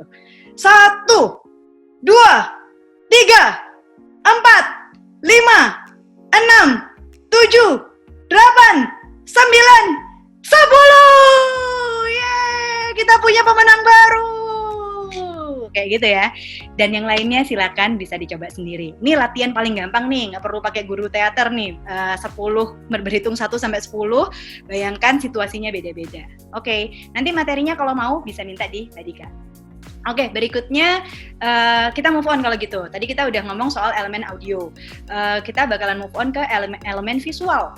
Jadi audio tadi kita mainkan semua suara yang bisa kita keluarkan dari mulut maupun dari tubuh. Sekarang visual kita perhatikan ke gerakan atau semua hal yang bisa ditangkap oleh mata orang yang melihat kita saat ini ketika kita lakukan storytelling. Kalau dalam konteks cerita ke anak ya berarti apa yang bisa ditangkap anak kita. Kalau dalam konteks hari ini saya share sama teman-teman tentang hal ini lewat Zoom, ya berarti body language saya terbatas di satu kotak ini aja atau visual saya terbatas di satu layar ini aja gitu. Jadi apa yang bisa saya manfaatkan saat ini? Nah, elemen visual itu bisa dibagi ke beberapa aspek. Yang pertama body language. Kalau di konteks Zoom, body language itu dipersempit lagi hanya ke facial expression, eye contact, sama hand gesture. Karena yang lain relatif nggak kelihatan. Tapi ditambah sama virtual item. Kayak Ibu Betty, beliau memakai virtual screen di belakangnya. Dan yang saya pakai sekarang sembari saya menjelaskan dan yang tadi juga dipakai Bu Betty itu adalah slide. Jadi untuk membantu teman-teman memahami apa yang sedang kami diskusikan saat ini atau apa yang sedang kami sampaikan saat ini. Nah, tapi ketika nanti saya dan Miss Rizky akan melakukan storytelling, saya dan Miss Rizky menggunakan alat peraga yaitu boneka. Jadi kita mencoba membuat puppet show itu boneka ya Miss Rizky. Kita mencoba membuat puppet show di Zoom ini gitu. Nah, ketika kita cerita sama anak, ada lain lagi yang bisa kita pakai. Karena kita kan nggak ada keterbatasan layar ini kan, kita bisa hadir 100% di depan dia di dunia nyata. Berarti possibility-nya lebih besar lagi, endless. Jadi kita bisa pakai atribut di rambutnya kita, mungkin kita pengen jadi kelinci, kita bisa pakai banduk kelinci atau bikin telinga dari tangannya kita. Terus kita juga bisa pakai make up yang untuk menunjukkan kita jadi karakter tertentu. Misalnya kita pengen jadi panda, matanya kita bisa itemin gitu biar kita jadi panda beneran buat dia. Atau kita juga bisa bikin puppet, boneka dari kertas gitu, dikasih stick es krim atau apa, dan lain-lainnya. Pokoknya semua yang bisa menambah keseruan cerita kita lewat hal yang bisa dia tangkap secara visual gitu. Nah, latihannya juga sebenarnya kayak drama, kayak teater, kayak acting. Ini ada beberapa latihan, tapi mungkin kalau di Zoom kurang efektif untuk dicoba. Kalau yang tadi berhitung masih bisa, karena agak gampang. Yang ini kita latihannya sebenarnya sih harus bergerak seluruh tubuh. Tapi kalau ada yang mau coba di Zoom, atau yang saya mau contohkan, cuman yang bisa ditangkap lewat layar Zoom aja ya. Jadi cuman ekspresi muka aja, sama mungkin paling tangan. Jadi masih dari buku yang sama, Children Tell Stories, ini kita mencoba untuk bayangkan kita lagi berjalan di ruangan, berjalan di tempat-tempat tertentu dengan situasi tertentu.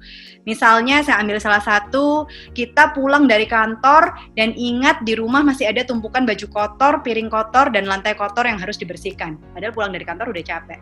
Kebayang ya kalau saya menghadapi situasi itu, yang pertama pasti bahu saya turun. Mukanya capek banget, aduh males banget. Kayak gitu. Dari situ terus kita bisa nyoba jalan, kita bisa nyoba untuk kalau misalnya kita mau ngaca, kita bisa coba untuk lihat wajah kita kira-kira kayak apa ya kalau lagi secapek dan sebete itu gitu.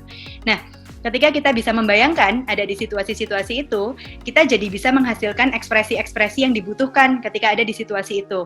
Dan yaitu kalau mau dibalik, ya waktu kita lagi memperagakan itu, kita ambil kaca supaya kita lihat apa sih yang terjadi di wajah saya ketika saya lagi capek, apa yang terjadi di wajah saya ketika saya lagi marah, atau saya lagi takut, saya lagi sedih, dan itu bisa dibalik. Nantinya waktu kita mau storytelling, pengetahuan itu yang dipakai, pengetahuan itu tentang diri kita yang dipakai untuk membawa suasana tertentu ke cerita gitu. Jadi kita tahu, oh kalau kita sedih, kalau kita kecewa, capek atau sedih, bibir kita turun misalnya. Cenderung orang ujung-ujung kedua bibirnya akan turun ketika di emosi negatif. Jadi kita bisa coba peragakan itu ketika kita cerita sesuatu yang agak menyedihkan. Badanku sakit sekali gitu ya. Atau kebalikannya, misalnya kita tahu kalau kita lagi senang, kita cenderung tertawa lebar sekali. Jadi kita juga bisa melakukan gerakan itu untuk membawakan cerita yang menyenangkan gitu. Nah, beberapa latihan ini bisa dicoba di rumah, dipraktekkan sama anak kalau perlu, supaya ya itu tadi berdua bisa sama-sama jadi pencerita yang baik, paling nggak untuk menghibur diri sendiri dan anaknya di rumah masing-masing. Gitu. Nah, tadi Bu Betty sempat menyinggung sedikit tentang alur. Sebuah cerita itu memang cerita yang baik harus punya alur. Nah, ini kalau kita ceritanya pakai cerita yang sudah jadi, biasanya sih ceritanya sudah otomatis ada alurnya. Cuman tetap kita harus tahu ngeplotnya, maksudnya alurnya itu seperti apa. Jadi waktu kita cerita, kita bisa ngeplan nanti puncaknya di mana, kita nutupnya bagaimana, bukanya bagaimana, puncaknya di mana, nutupnya bagaimana. Kalau ceritanya kita bikin sendiri, ya berarti kita harus ngeplot dulu, ini nanti puncaknya apa, bentuknya bagaimana. Nah, yang banyak orang nggak tahu, alur itu dikiranya bentuknya kayak gunung. Banyak orang ngira alur itu bentuknya kayak gunung, artinya simetris. Jarak dari pembukaan ke puncak sama puncak ke penutup, dikiranya orang itu kebanyakan orang simetris. Padahal ternyata alur yang bagus itu penutupnya jauh lebih pendek, jarak antara penutup ke puncak itu jauh lebih pendek dibandingkan jarak antara pembukaan ke puncak. Kenapa kok harus gitu? Soalnya ketika sampai puncak, konflik itu kan klimaks. Kalau itu nggak segera ditutup, hilang loh perasaan klimaksnya itu. Jadi kita kayak kehilangan momentum, orang udah, wah tadi udah oke tuh di situ. Nggak ditutup, hilang, akhirnya turun lagi. Jadi anti klimaks dan jadi jayus, jadi garing. Kita kehilangan momen. Jadi sayang gitu ya. Jadi belajar untuk menutup cerita itu sama pentingnya seperti belajar untuk membuka cerita gitu. Jadi ini juga feedback buat saya pribadi karena saya terutama kalau di percakapan yang tidak direncanakan. Kalau Zoom ini terus terang saya rencanakan. Jadi saya plan isinya apa. Jadi harusnya sih nggak anti klimaks gitu. Tapi kalau di percakapan pribadi saya sering kali anti klimaks. Kayak udah selesai terus orang yang ngomong sama saya kayak so. Jadi oh iya ya kayak apa ya, poinnya hilang gitu, keseruannya hilang. Stand up komedian yang bagus itu pinter banget bikin kayak gini. Mereka selalu menutup ceritanya atau komedinya dengan punchline. Jadi punchline itu kalau kuat itu isi pesannya nyampe dan orang itu tertinggal dengan perasaan yang bisa seneng, bisa merasa itu lucu banget, bisa marah, bisa jengkel, bisa tersinggung, apapun perasaan yang pengen kita tinggalkan di orang itu lewat pesan atau cerita kita gitu. Tapi itu hanya terjadi kalau kita nutupnya di saat yang pas. Oke, sebenarnya materinya cuma itu aja dan seharusnya sekarang adalah saatnya kita untuk mencoba. Tapi kalau misalnya belum ada yang mau mencoba, mungkin bisa dimulai dengan yang bertanya dulu. Gimana? Ini mungkin bisa dibantu dari hostnya Mbak Dika dan Mbak April. Ya, kepada para peserta yang ingin bertanya ke Miss Citra bisa ketik pertanyaannya di kolom Q&A, nanti akan kami sampaikan. Oke. Nah, dari aku sih Miss Citra agak penasaran juga nih, misalkan mama-mamanya yang bekerja atau yang sibuk, tadi kan udah banyak banget yang bisa dipersiapkan sebetulnya ya, tapi kalau misalkan dengan keterbatasan waktu atau belum bisa siap propnya atau belum bisa siap yang make up-nya, itu gimana ya bisa cara paling sederhananya gitu? Pakai semua yang ada di badan kita aja, ya kita sudah dianugerahi semua yang kita punya untuk bikin cerita yang menarik sebenarnya. Ya mukanya kita, ya badannya kita, ya suaranya kita, tangan, semua ini udah dikasih sama Tuhan untuk menjadikan kita entertainer pertama untuk anak kita di rumah gitu. Jadi ya kita pakai aja. Kalau kita nggak punya buku cerita sama sekali misalnya, terus saya harus cerita pakai apa? Ya kalau punya HP, ya googling paling nggak cerita anak yang menarik untuk anak 2 tahun misalnya. Kita benar-benar clueless nih mau cerita apa buat anak, ya dicari aja pertanyaan yang sedeskriptif itu. Atau kita mungkin bisa cerita hal-hal yang kita tahu, misal kayak saya tinggal di Surabaya ya, saya tahu kalau di Surabaya ini ada cerita rakyat tentang terjadinya kota Surabaya, Suro dan Boyo, yang kita kalau lewat di daerah Wonokromo kita bisa lihat patung Suro dan Boyo itu lagi berkelahi gitu kan sebagai lambang kota kita. Itu bisa loh dipakai cerita, kayak kita misalnya lewat situ bareng anak, terus kita tunjukin, kamu lihat nggak itu patung apa? Kamu lihat nggak itu hewan apa? Oh iya, itu apa? Shark ya. Anak sekarang kan kayaknya lebih bahasa Inggrisnya bagus ya. Ya shark ya, itu buaya. Kok buaya? Itu hiu, bener kamu itu shark. Terus satunya itu hewan apa? Buaya. Iya bener buaya. Mereka lagi ngapain kira-kira itu?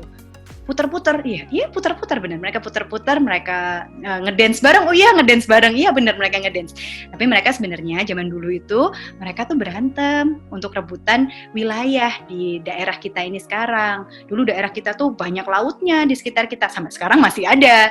Cuman buaya dan hiunya sudah berkurang, nggak kayak dulu. Cuman dulu banget itu yang ada cuman mereka aja tuh hiu sama buaya. Terus mereka rebutan tempat, mereka berantem. Akhirnya dari berantemnya mereka itu akhirnya terbentuklah tempat kita ini. Wow, kan bingung apa sih anak kecilnya, kok bisa kayak gitu ya? Tapi dia bakalan ingat, setelah itu dia akan jadi ingat, oh nama kota kita Surabaya gitu, karena dari situ tadi gitu. Jadi kita bisa anchoring sesuatu juga di ceritanya, tanpa modal apapun, nggak perlu pakai bikin props apapun, cuman karena lewat di suatu tempat yang kebetulan bisa merangsang kita untuk cerita sesuatu.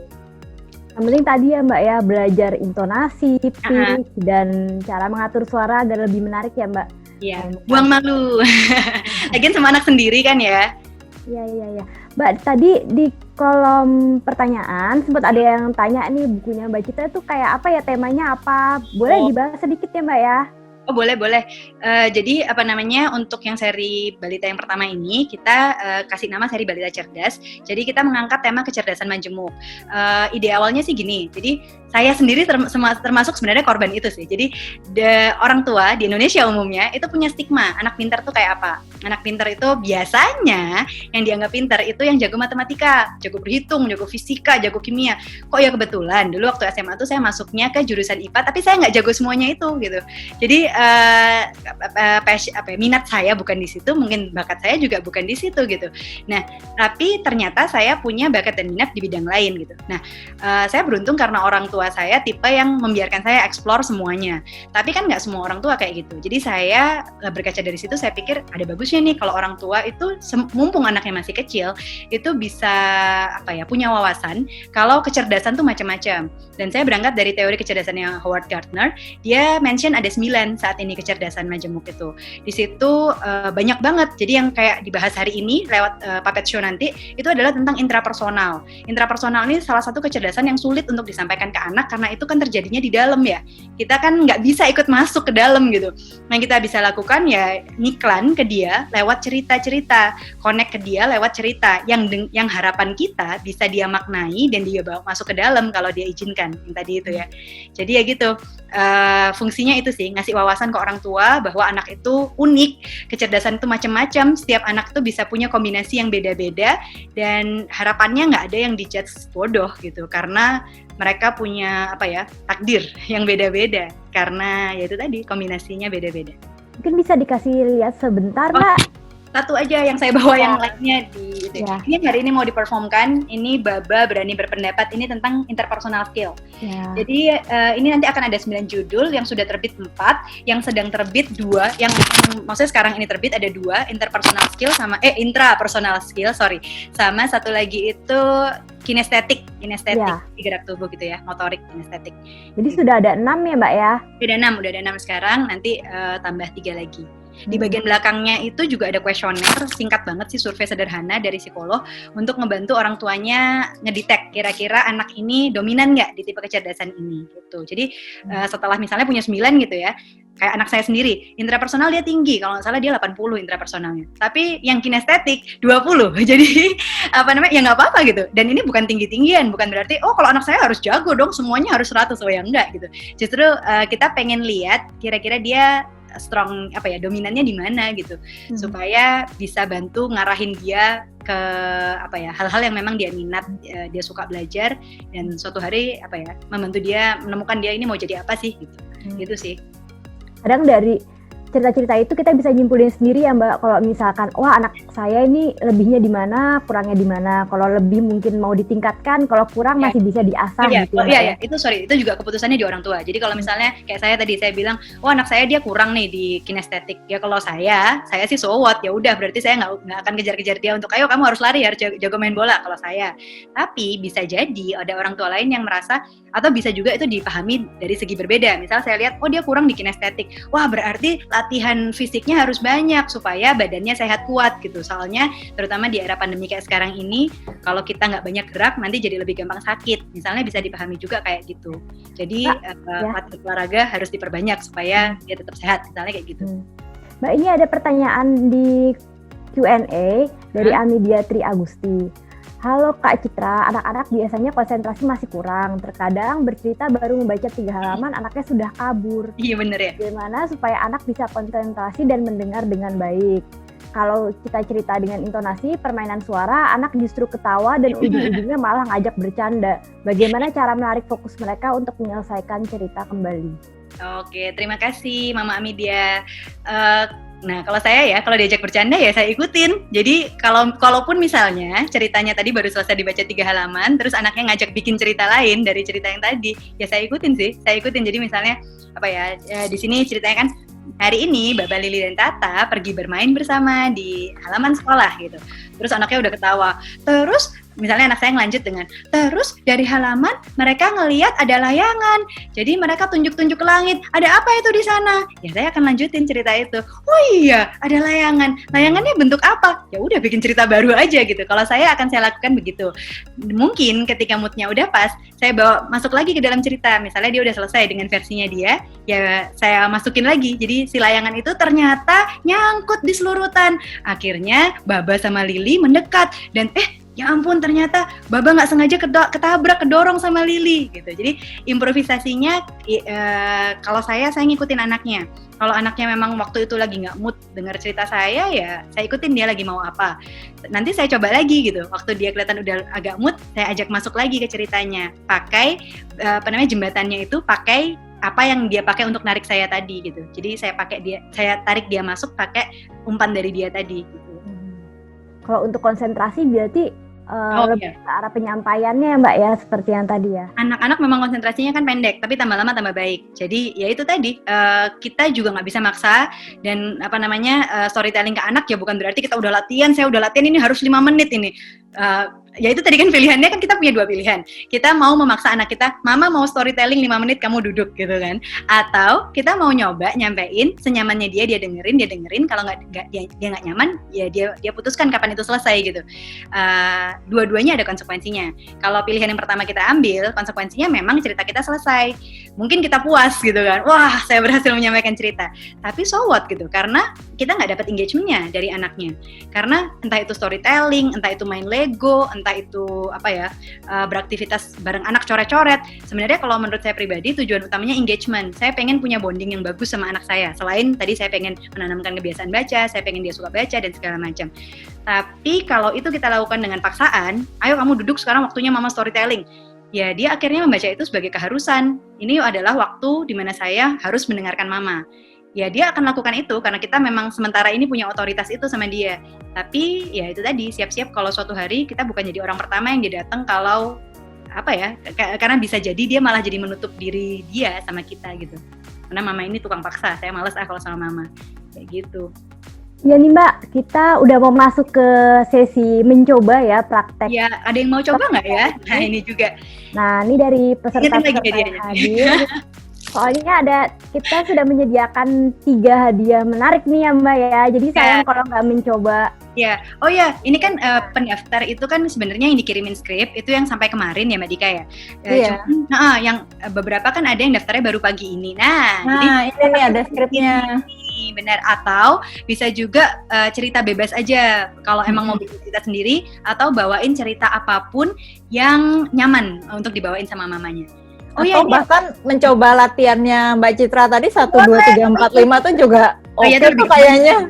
Boleh sih, ada boleh beberapa skenario. Boleh. Ini ada yang angkat tangan 1 loh.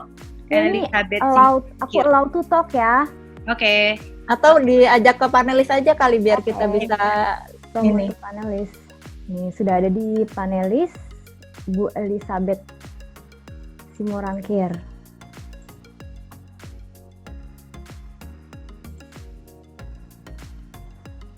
Jadi bebas ya milihnya ya, mau latihan yang tadi, slide saya udah saya tutup, bentar saya siapin lagi ya.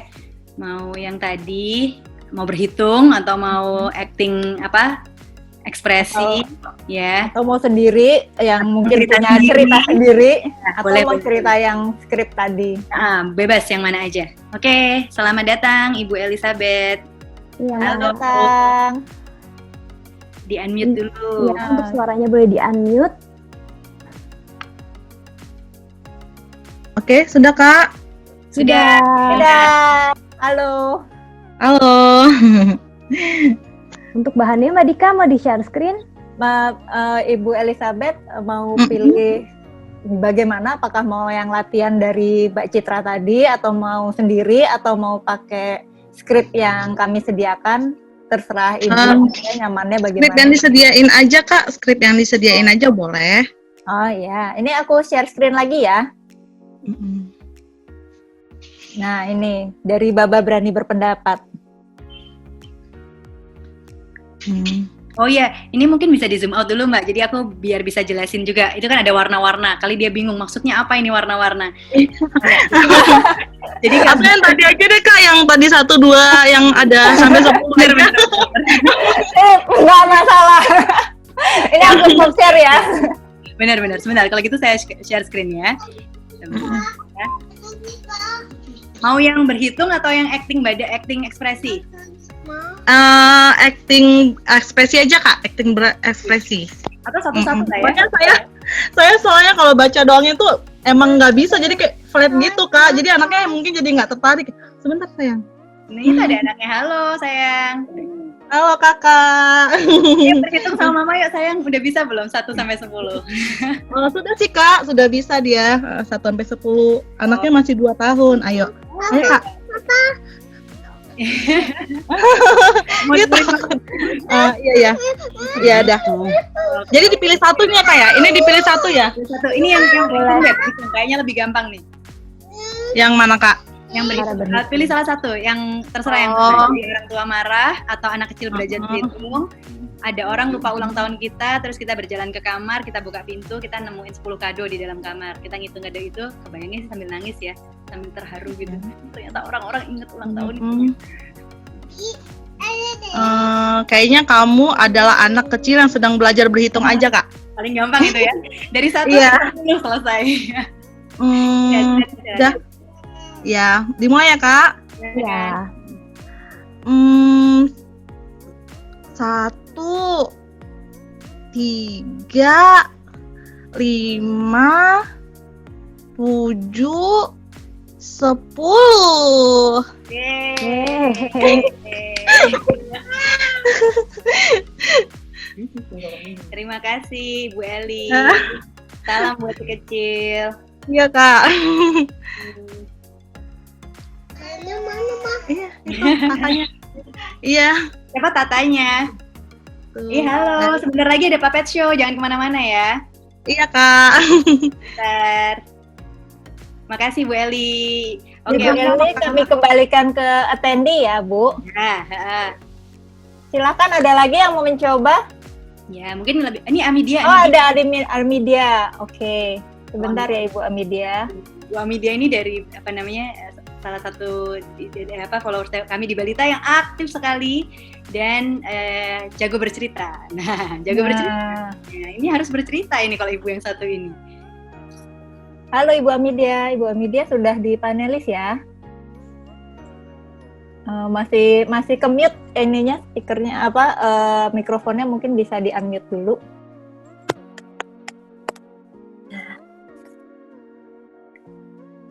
Halo? Halo. Silakan untuk buka videonya.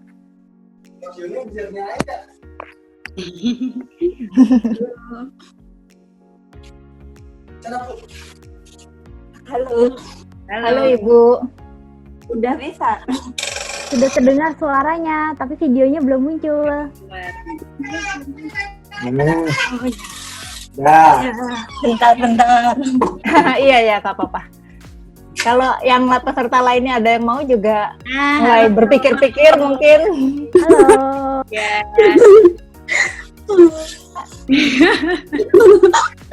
Halo Kak. Halo Bu Amidia. Gimana mau cerita kah? Iya, mau nyoba. Mau mencoba, Kak. Boleh kita dengerin cerita dari Bu Amidia. Baca sedikit aja sih, tapi dari buku ini kesukaannya. Wah, boleh banget. Terima kasih. Iya. Ya, anak di rumah tiap pagi harus baca ini katanya. Waduh, shalom ya. Iya. Dari buku Kata Pecinta Alam. Ya, aku dari halaman pertama ya. Tok. Nah, lalu ada Ibu Tata nih yang keluar. Halo Baba Lili, silakan masuk. Gitu. Terus hari ini Baba dan Lili akan berkemah di halaman belakang rumah Tata. Siap bersenang-senang, hore! Ya, seperti itu sih. Oke, terima kasih. Kak di rumah. Terima kasih mamanya Shalom. Sama-sama. Aku kembalikan ke attendee ya, Mbak Amidia ya. Ya, makasih. Ya, makasih. Makasih. Udah boleh mencoba. Banget sudah mau mencoba. Terima kasih. Salam keluarga. Iya. Miss Ada- Citra ada yang raise hand lagi nih. Satu ya, terakhir ya, kan kita 3 pemenang nih. Iya. Oke, Ibu Maria Dita. Silakan Ibu Maria Dita naik ke atas panggung bersama kita. Kalau di kehidupan nyata ini naik ke atas panggung ya. Iya benar. Wah, ada foto anak kecil. Silakan untuk di unmute dan videonya dimunculkan. Halo? Halo Ibu Maria. Halo. Oke. Nah, ya. Maaf ya. Terima kasih sudah bergabung. Iya, maaf sambil di kantor soalnya. Waduh. Terima kasih malah lagi di kantor di Iya. Coba ya. Ya. Mau coba yang mana Ibu? Iya, boleh yang Baba itu Mbak, yang itu Pakai tapi strip ya? stripnya tolong dibukain. Mbak Dika tolong dong Mbak Dika, skripnya. boleh tolong? Ya, ini harus semua atau sebagian atau bagaimana? Bisa beberapa kalimat aja ya. Gitu ya. Sampai mana kira-kira Boleh nomornya? sampai Baba maaf kamu tidak apa-apa, boleh. Oh, situ. Atau Itu nomor. senyamannya ibu juga nggak apa-apa sih. Nah, Oh Aja, iya, soalnya ini pakai handphone jadi Oh, agak kecil. Oh Sebentar. iya. aku coba gedein ya Zoom. Iya, boleh. Atau mungkin Miss Citra mau cerita dulu apa bedanya warna kuning, Oh, oke, warna oke. oranye. Oh iya, tadi boleh. Tapi kalau nggak dibaca semuanya mungkin nggak terlalu perlu. Jadi kan tadi saya cerita tentang alur plot ya. Jadi maksudnya saya merah itu puncaknya. Kita bakal berhentinya di situ. Maksudnya puncaknya klimaksnya di situ. Lalu setelah itu akan turun. Jadi yang kuning muda, kuning agak tua, di orange itu maksudnya gimana kita ngebangun moodnya supaya sampai ke puncak itu tadi. Dan setelah puncak kita turunin. Jadi harapannya ini juga gambarin kalau diagram yang tadi itu loh. Jadi dia nggak seperti gunung. Oh iya, yang alur. Cuma boleh. kalau hanya akan dibaca sebagian itu nggak terlalu perlu juga sih. Informasi tadi itu nggak terlalu perlu. Jadi hanya perlu baca yang kolom kolom sebelah kiri aja. Yang tengah ya. Yang sebelah kanan ini deskripsi. Jadi saya kasih panduan cara membacanya atau apa yang bisa dilakukan dengan suara dan gerakan tangannya gitu di situ. Oke. Ibu Maria ter-unmute. Sorry mikrofonnya. Halo? Ya. Mbak. Ya. Jadi mungkin saya tadi sempat baca sedikit, saya sampai mungkin kira-kira sampai nomor 8 kali Mbak ya. Oke, Soalnya boleh. agak kecil jadinya. Boleh. Kali ini. Oke. Kita mulai ya. Yap. Hari ini Baba, Lili, dan Tata bermain bersama di halaman sekolah. Semua tampak senang. Ups. Tata tidak sengaja menabrak Baba. Baba jatuh dan kesakitan. Aduh, sakit kepalaku. Baba, kamu nggak apa-apa kepalanya? Baba nggak menjawab. Dia malah pergi, menjauh dan tampak marah. Ada apa, Tata? Baba jatuh gara-gara aku. Sekarang si Baba marah deh sama aku. Gimana ya? Itu Mbak. Hebat, keren. Terima kasih banyak. Iya, sama-sama. Sebenarnya guru kah? Kenapa? Guru? Bukan Mbak, saya asisten psikolog. Wah, hebat. Iya. Keren. Iya. Ini videonya saya mute atau gimana? Maaf nih agak gaptek. Iya, ini aku pindahkan kembali ke attendee ya Mbak ya. Siap. Ya, Makasih terima Mbak. kasih banyak. Iya. Terima kasih. Ke 3 peserta tadi yang sudah berani untuk praktek, untuk mendapatkan hadiahnya, nanti bisa kirim ke alamat lengkapnya dan juga nomor handphonenya bisa kirim ke DM-nya @balita_ig ya Mbak ya. Oh, boleh. Oke. Untuk Jadi mengeklaim follow hadiahnya. Instagram dulu buat yang belum ya. Saya taruh di chat juga ya. Sorry, biar nggak Iya. lupa. DM ke balita_ig. Atau ini bisa japri ke saya nggak ya di sini lewat chat? Kayaknya ke semua deh, Miss. Iya, bisa Langsung ke semua. panelis. Kalau gitu, informasinya saya taruh. Kok panelis? Salah. Ke Sebentar. all All Salah. attendees. Oke, buat para pemenang. Untuk tadi Ibu Elizabeth Simorangkir, Ibu Amidiatri, dan Ibu Maria Dita. DM ke Balita. Balita_IG. Oke, ini saya ketik di sini. Terima kasih Ibu Elizabeth, Ibu Amidia, dan Ibu Maria. Terima kasih sudah mau berpartisipasi, mau mencoba. Semuanya hebat sekali. Yeay. Itu kan berarti sebenarnya semua ibu itu, semua kita semua, bahkan yang bukan ibu juga, itu kita punya modal kok untuk bercerita, untuk mendongeng. Jadi itu, asal tidak takut mencoba dan mau terus mengimprove diri. Itu aja. Yeay. Oke. Gimana ini? Ini sekarang kita sebenarnya sudah hampir sampai ke penghujung acara. Oke. Setelah ini akan ada sesi storytelling dari Miss Citra dan Miss Rizky yang memakai boneka Balita. Terima kasih untuk semua partisipasinya, semua peserta, semua narasumber, Miss Betty, Miss Citra. Terima kasih juga. Dan kalau mau mencari buku seri Balita Cerdas, bisa di gramedia.com, toko Gramedia, Shopee, ada Shopee Balita, ada Shopee Gramedia, atau melalui WA ke nomor 0811 88 0860. Ini apa buku-bukunya Miss Citra nih, ada 6. Ya, sekarang udah ada 6. Warna-warni. Saya senang sekali melihatnya. Iya, aku pun senang Iya, melihatnya. bagus banget nih. Gitu. Nah, sekarang kami yang tidak akan storytelling akan undur diri. Oh ya, nanti di akhir acara akan ada link survei. Tolong diisi ya, kami berencana menjadikan acara webinar ini sesuatu yang rutin. Jadi kalau misalnya ada masukan untuk acara webinar ini supaya yang selanjutnya bisa lebih maksimal, lebih menarik, mungkin ada usulan topik yang emang berguna banget untuk mama dan papa, atau mungkin di sini mama-mama semua.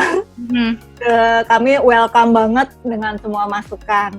Gitu kira-kira. Dan kalau sudah mengisi surveinya ada bonus hadiah diskon 10% dari Shopee Balita. Gitu kira-kira. Saya mau undur diri dulu. Sepertinya satu persatu sudah mulai pindah nih ke attendees. Tinggal akan menyisakan Miss Citra dan Miss Rizky. Oke, mungkin Mbak Dika bisa kenalkan Miss Rizky dulu. Saya sambil memindah. Mohon maaf ya. Halo Miss Rizky, apa kabar? Halo, Mbak. Miss Baik. Rizky ini pengajar senang. Miss Rizky ini pengajar di Learning Castle ya. Learning Castle. Iya. Iya. Wah, udah pakai ininya ya, celemeknya, Iya. apronnya. Penampilan saya kalau mengajar. Oh, biasanya begitu kalau mengajar. Miss Rizky biasanya mengajar di kelas berapa, Miss? Saya mengajar siswa saya yang berusia 1-2 tahun atau disebut kelas walker, dan juga mengajar saya sebagai fasilitator di klub buku dan sains untuk anak usia 7-10 dan 10-12. Oh, Dari ternyata bayi sampai preteen. range-nya jauh banget ya. Mantep. Ya wes, kalau begitu saya undur diri dulu dari penerbit Kido, mengucapkan terima kasih sekali lagi untuk semuanya. Bye-bye. Bye-bye. Silakan Miss Citra dan Miss Rizky. Sabar ya, sebentar. Hai Miss Citra. Hai Miss Rizky. Oke, kita mau cerita ya sekarang ya. Sebentar, Ya. sebelum kita cerita, kita ingatkan dulu Mamis yang ada di attendees. Jangan lupa mengisi form survei, linknya ada di chat ya. Jadi sebelum berakhir nanti tolong diisi dulu. Bisa dibuka sekarang linknya biar nggak ketutup. Ya, Nah setelah kita selesai akan kita tutup. Oke, mari kita storytelling. Yuk mari. Nah, cerita yang kita akan bawakan sekarang itu apa ya, Miss ya? Ini judul Baba ya? salah satu cerita dari buku Balita Cerdas, judulnya Baba Berani Berpendapat. Ini cerita tentang kecerdasan intrapersonal, Iya, lalu betul. kebalik ya. Dan kita mau coba untuk cerita berdua, jadi pakai tiktokan dan pakai papet, pakai boneka. Oke, sudah siap, betul. Miss? Sudah, siap. Oke, Mamis, anak-anak Oke. sudah dikumpulkan? Tolong anak-anak dikumpulkan. Yuk, ya, mari semuanya. Nah, ayo merapat. Kumpul tuh. Ada Lili sama Tata dan Baba bersama Miss Citra udah nunggu. Siap, Yuk, kita mulai ceritanya. Oke, Selamat siap. menikmati. Hari ini, Baba, Lili, dan Tata sedang bermain di halaman sekolah dan mereka tampak senang. Yeay! Lili, Tata, Baba, kita nyanyi dulu yuk. Ayo. Mari kita main bersama. Mari kita main bersama. Mari kita nyanyi bersama. Mari kita nyanyi bersama. Mari kita nari bersama. Mari kita nari bersama. Yeay! Seru sekali ya. Iya.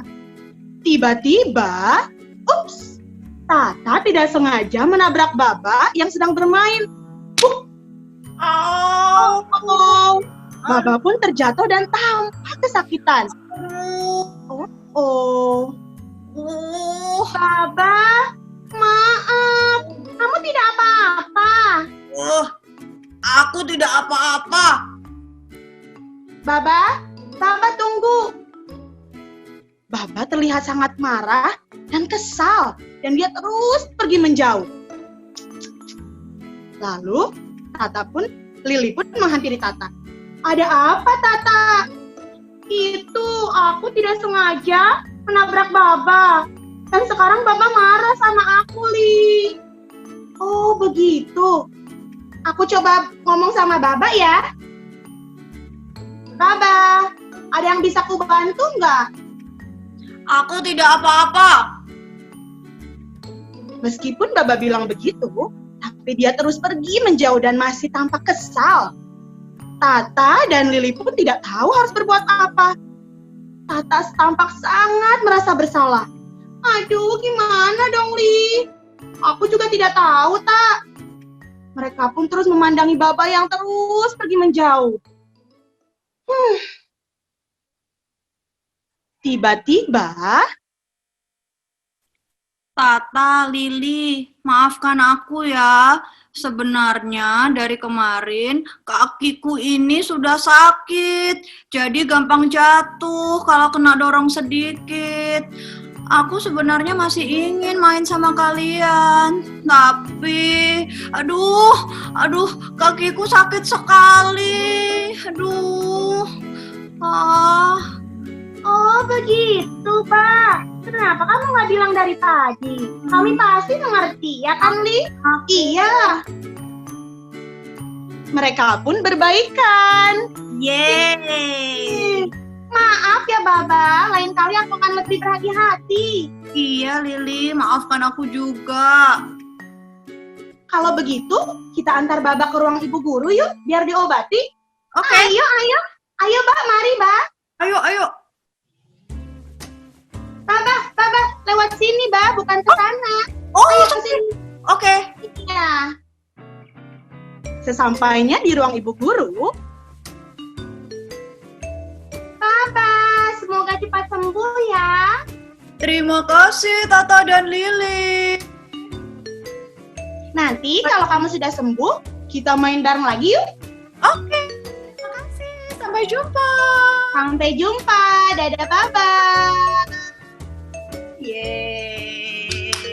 Selesai. Terima kasih Miss Rizky. Terima kasih Miss Citra. Ya, terima kasih Bu Betty, terima kasih Mbak Dika dan Mbak April dan seluruh tim dari KPG dan Kido dan juga dari The Learning Castle. Dan yang terutama terima kasih buat Mamis yang sudah menonton pada pagi sampai siang hari ini. Sekarang saya Citra Astriana dan Saya Miss Rizky. Ya, kami undur diri dulu dari hadapan Anda. Terima kasih sudah berpartisipasi. Selamat buat yang sudah menang. Jangan lupa mengisi form surveinya. Sampai jumpa di kesempatan berikutnya. Dadah. Sampai jumpa semuanya. Sampai jumpa semuanya. Dadah. Dadah.